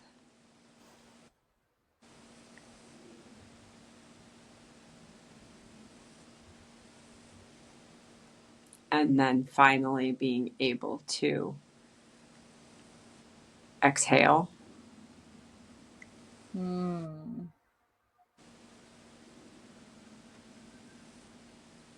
And then that feeling of energy being able to move again comes in.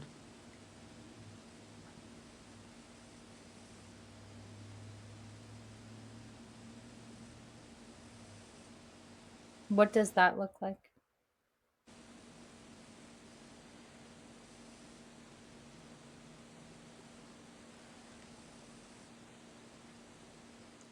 I felt it in a similar way where it was all of this pent up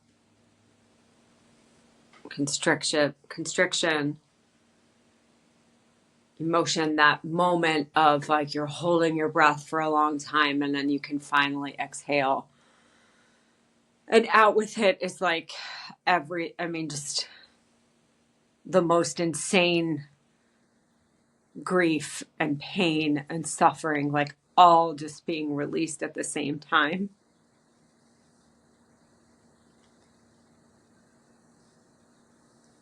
And then it slowly begins to like move again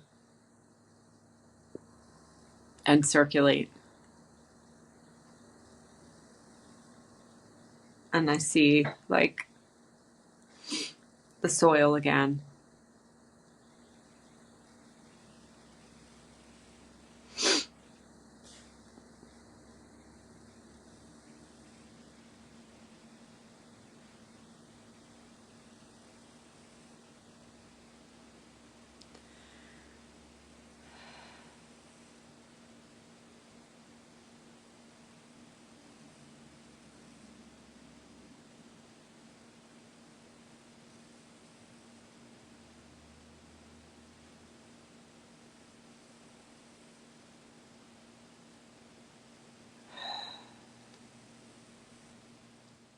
I like felt myself back in the office with that man that I gave the manuscript to. Mm-hmm.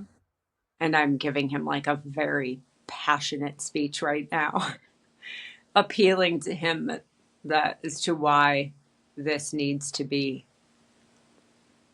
I almost get the feeling that this is like a TV network, or there's like something, it's not news, it's something where he has the power to distribute information far and wide, but it feels maybe like a Netflixy type of situation. Does he do that? And I'm telling him that, like, you don't understand. People are preparing for the wrong thing. And I saw like a glimpse of like boots and guns and that kind of like preparing for war, preparing for battle. Like preparing to fight? Yeah. And that's what I was like, you don't understand. Like, that's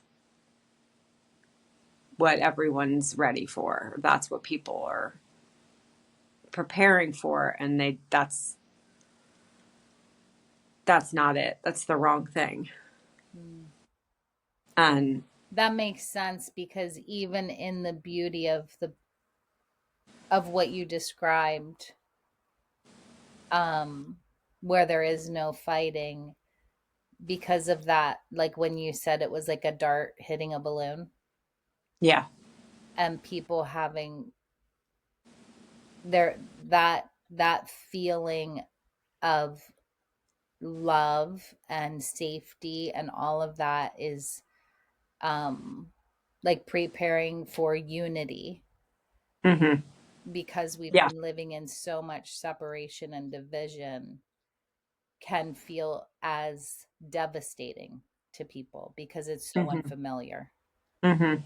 And that could feel very scary because people are actually not have not experienced that type of unity and love ever. And so that's almost scarier, I think, for some people than actual fighting.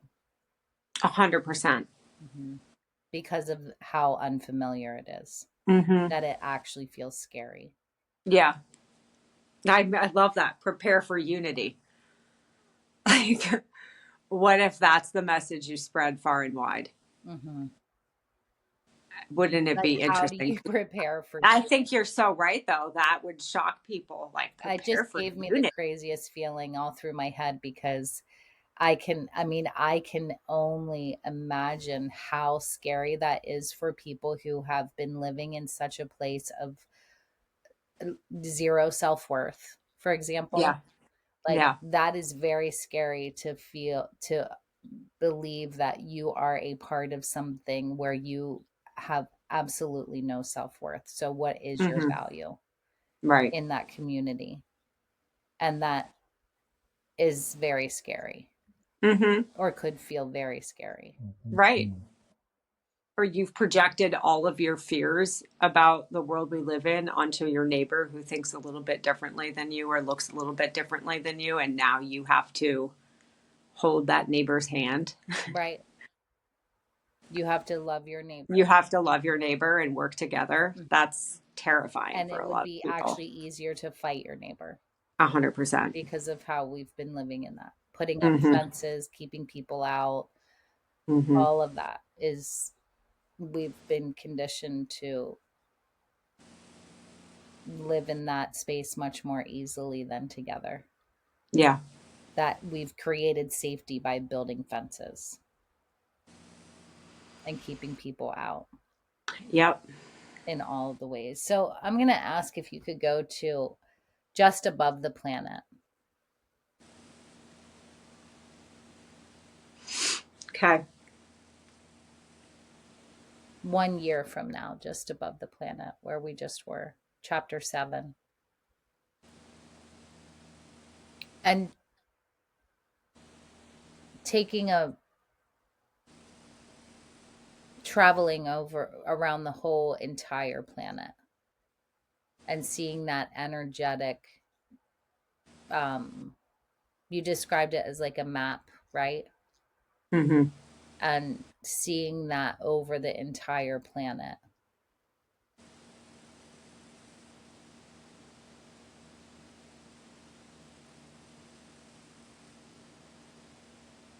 Is there a color that you would describe what you're describing this country, like the United States, like from above? Is there a color or colors that you would could describe that energy as?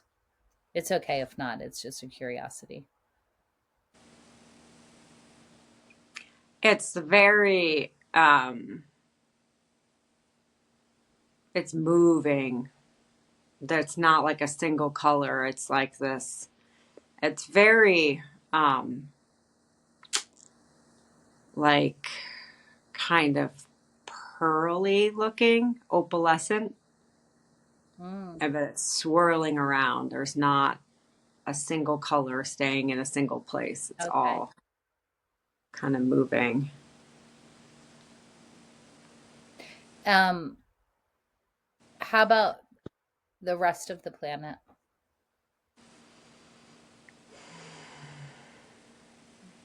Does it look similar everywhere, or is it different in different places?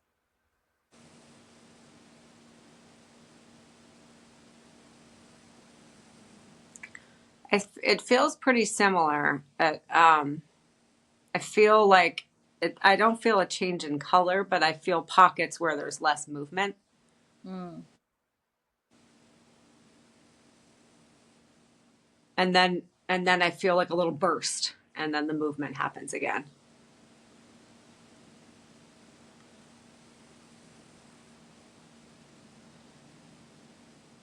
Can you find one of those places where the energy is a little more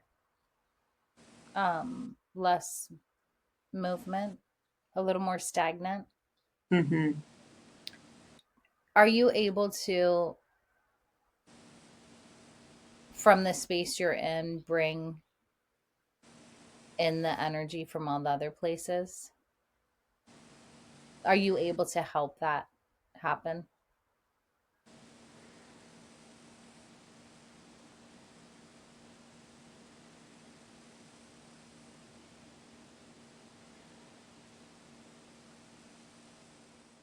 Yeah, you know what it feels like? It feels like a geyser, like when a geyser kind of erupts Yeah. and it goes, Hmm. and then it's like it comes to a pressure point. Like it feels like energetically in this space now, things cannot, energy cannot stay stuck long enough for there to be like massive chaotic friction anymore, but like there will be these pockets, but it's more like a release in the feeling of like a geyser shooting out, and then that releases the energy and then it moves again.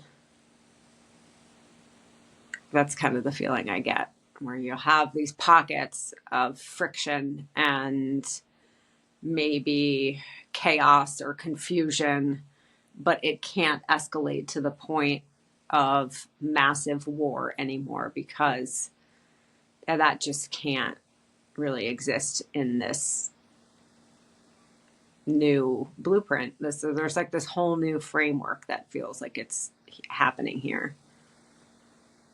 And that doesn't mean that there won't ever be friction, but it doesn't build to a point where it creates such destruction anymore.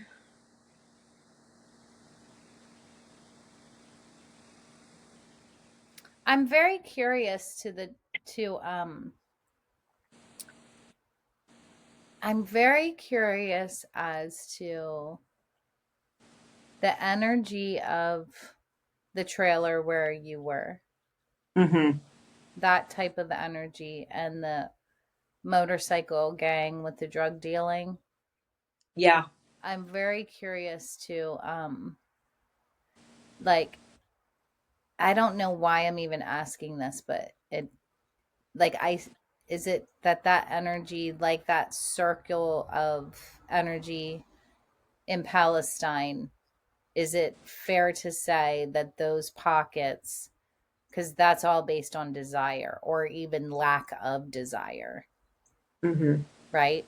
So desire isn't always inherently a bad thing, but like the lack of desire and living in the alcoholic um, environment with living in dirt and grime essentially, and a lack of desire to want to live in abundance. Right.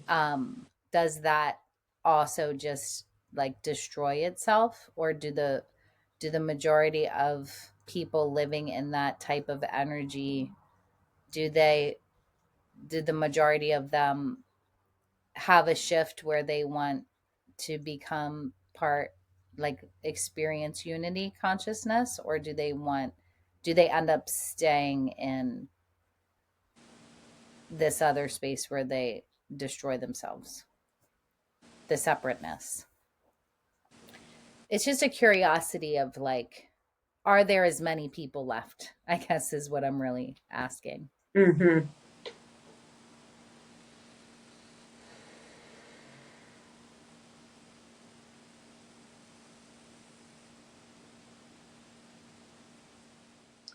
It feels like there's maybe not quite as many people, but not in a very like extremely significant way where it's like half of the world population. Okay. That's not what I feel at all. Okay.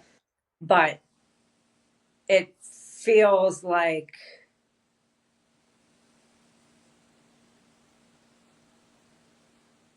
yeah, it does. I do feel a shift in that desire to numb, like the alcoholic desire to just totally check out and numb yourself Mm-hmm. being gone. Um, Can you go back into that bar where you just got the drugs, where your dad and his gang just got the drugs? yeah, Can you follow through, like fast forward that group of people? Is that possible, and see? like where they go. Yeah.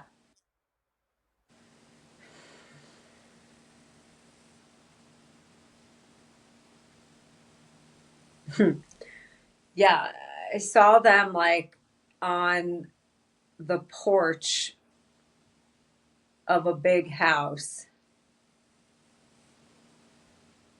It's almost like I get the feeling that like there's this period of time where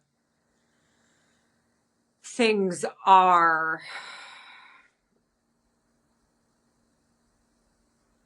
more chaotic, and I had this feeling of like some people hoarding certain things. I had these guys, this image of all of these guys, like they had been just like hoarding all of this alcohol, and then it comes to a point where those things like aren't being produced anymore.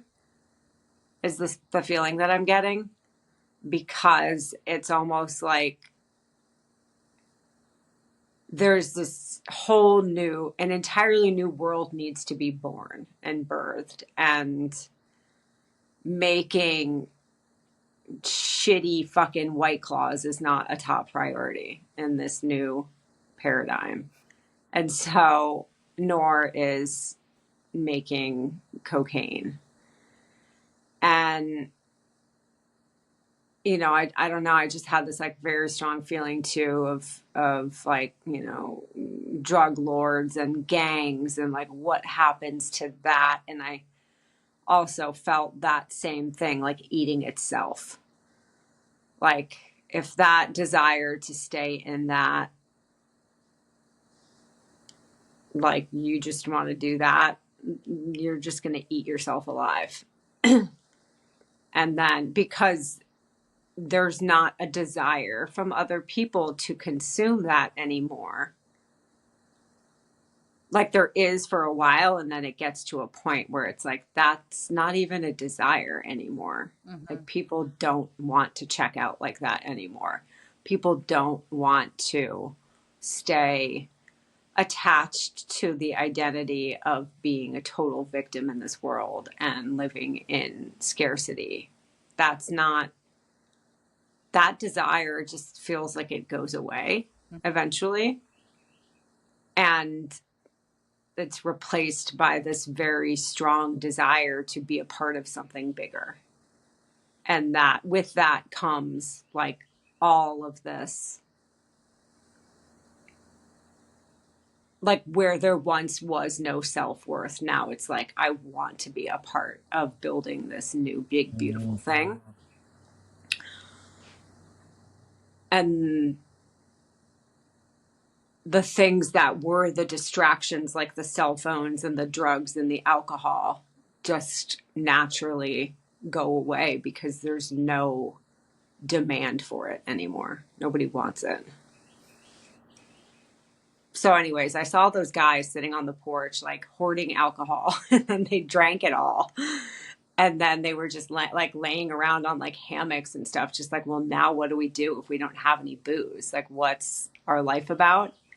You know? And then I saw them like out in the fields planting seeds with everyone else.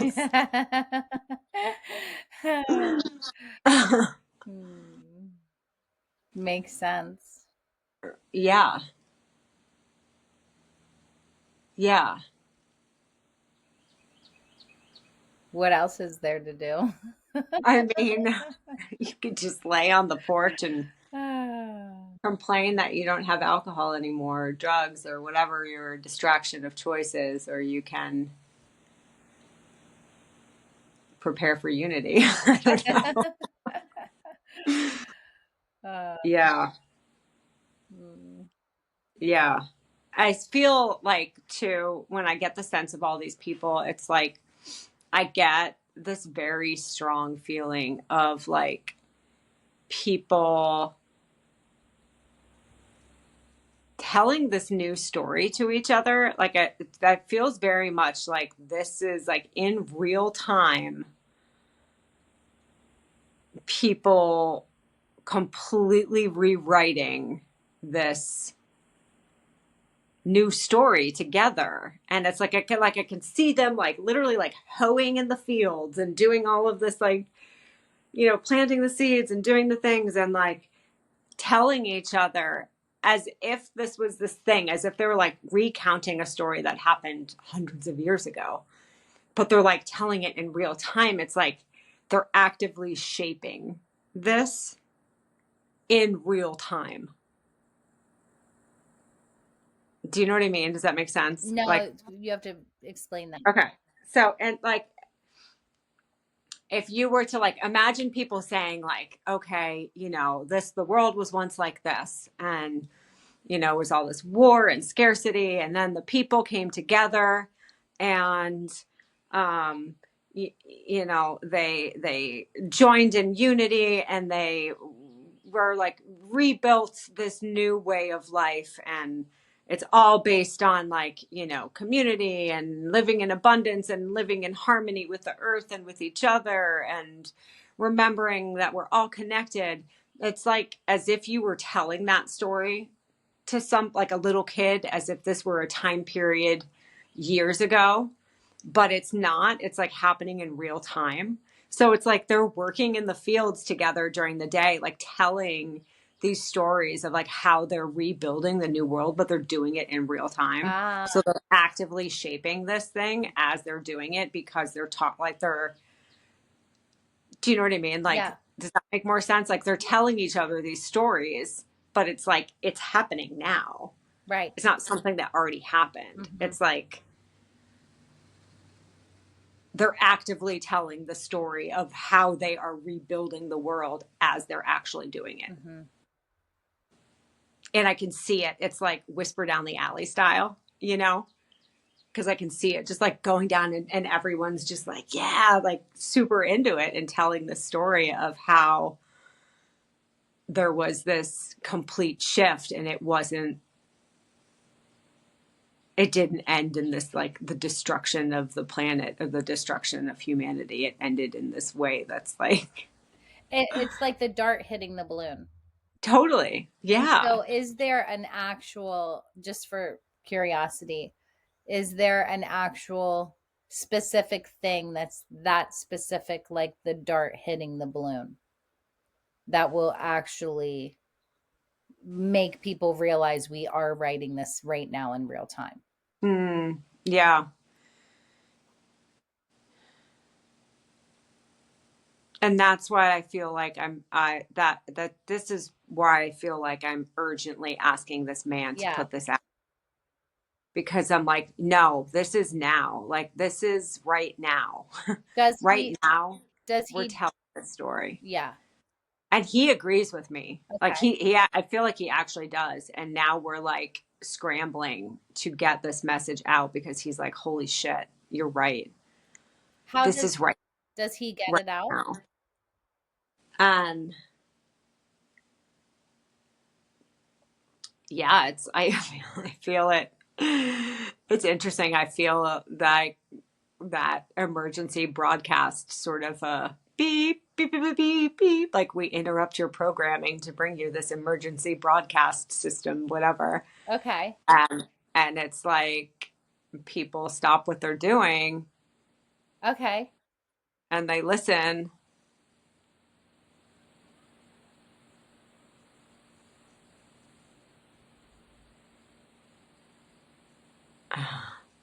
and it feels like some people are shaking their heads like, yeah, whatever, that's stupid. You know, there's like a mixed reaction to this. Like,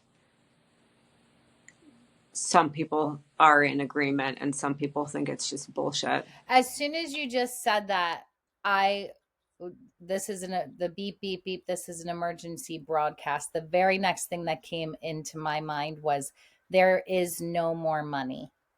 Mm, yeah.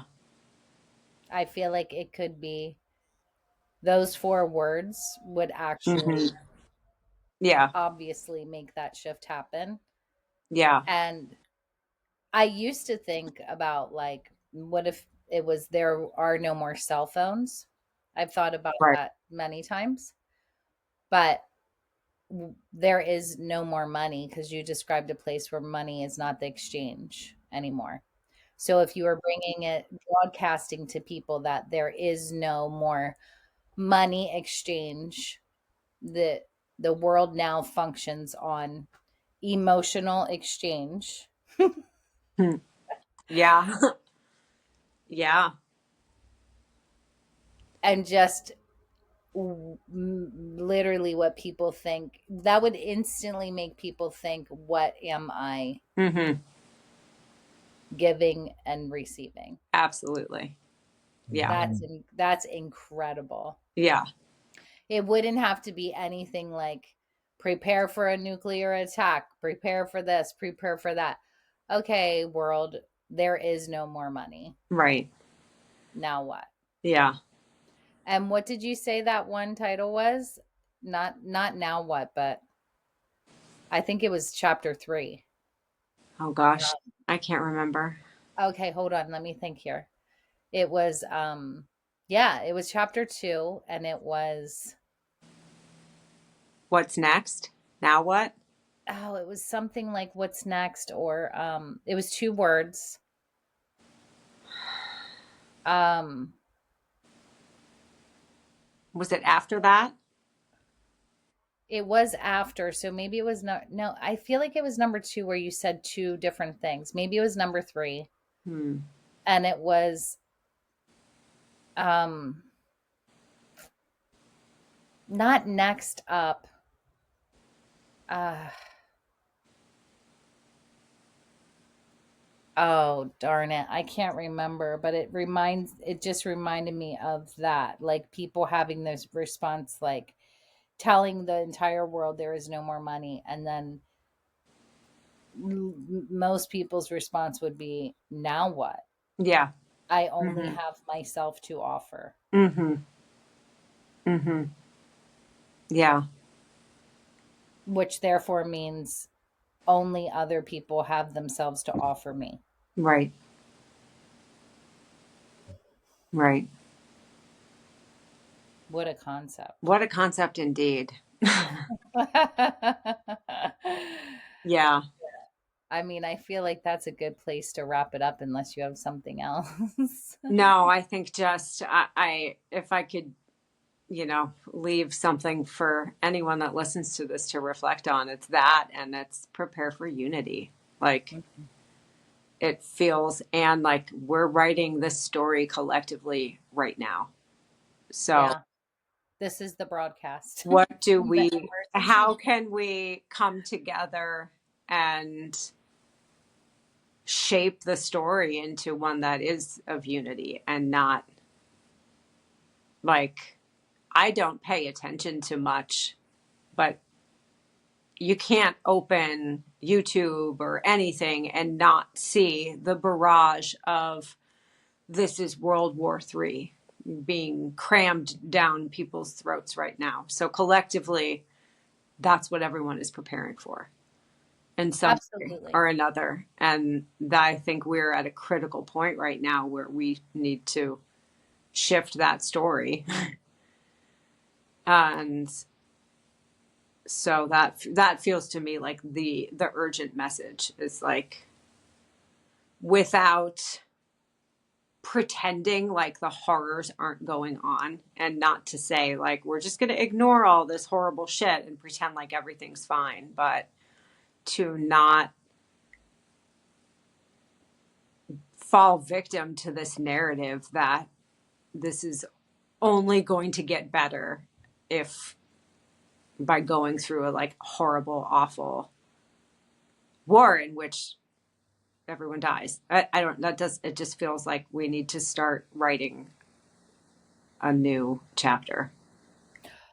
Yeah, and I think that it is like you said, this is what we are creating this and writing this right now. And Mm-hmm. so in every single exchange with Mm-hmm. every single human that we come into Mm-hmm. contact with, in knowing that we are, even though we are still using money, living as if we are energetically Yeah.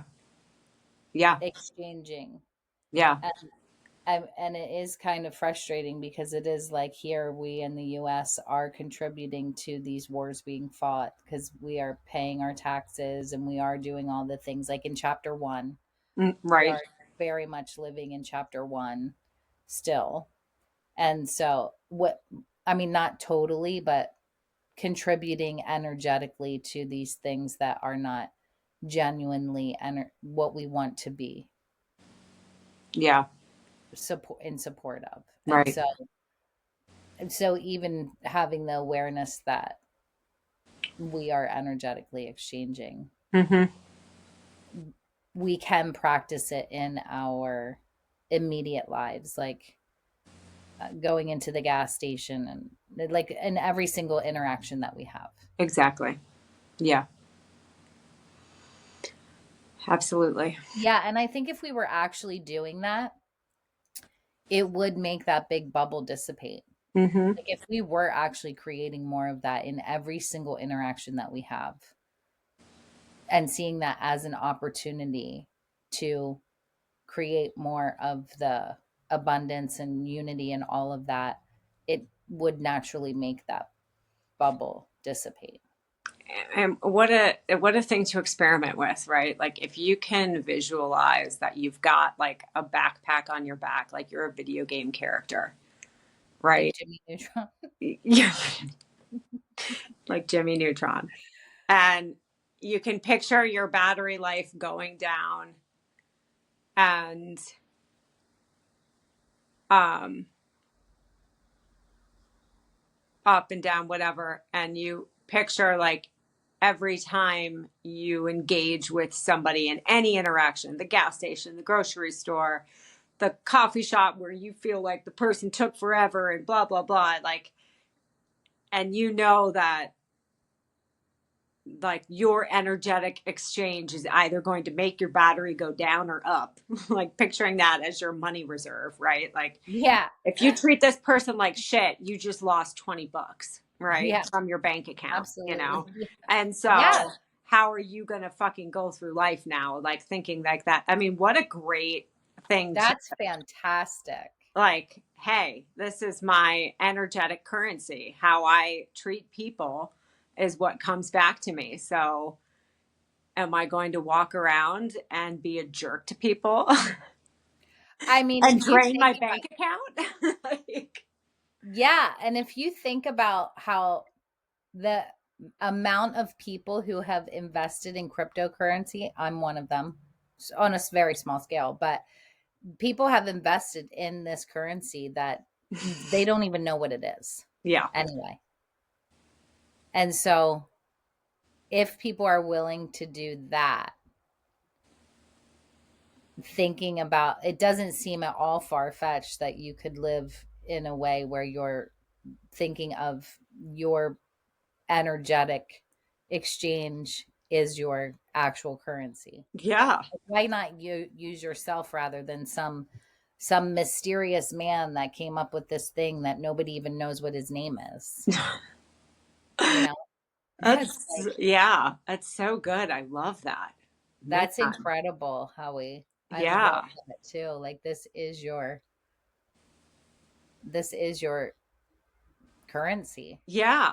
And you like, I just like totally see a video game character like bloop, like powering up more. Like I just was, helped this person out, or I said some kind words to this person or whatever. And it's like bloop, Yeah. batteries going up. And I'm willing, and and I think it's so hard for a lot of people to be the receiver and Oh feel yeah. truly grateful because along with we have so much shame and guilt around receiving also.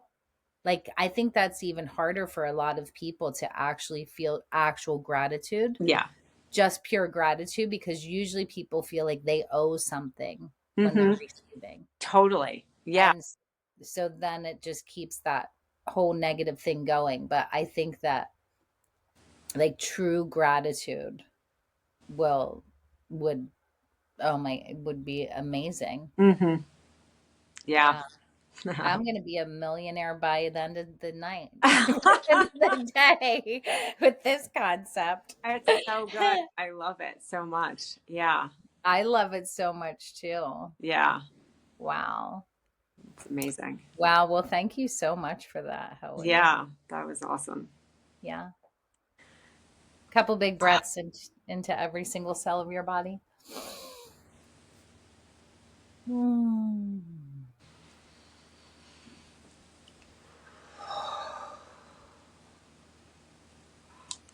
Well, thank you all for listening. Yeah, that was amazing. That was so good.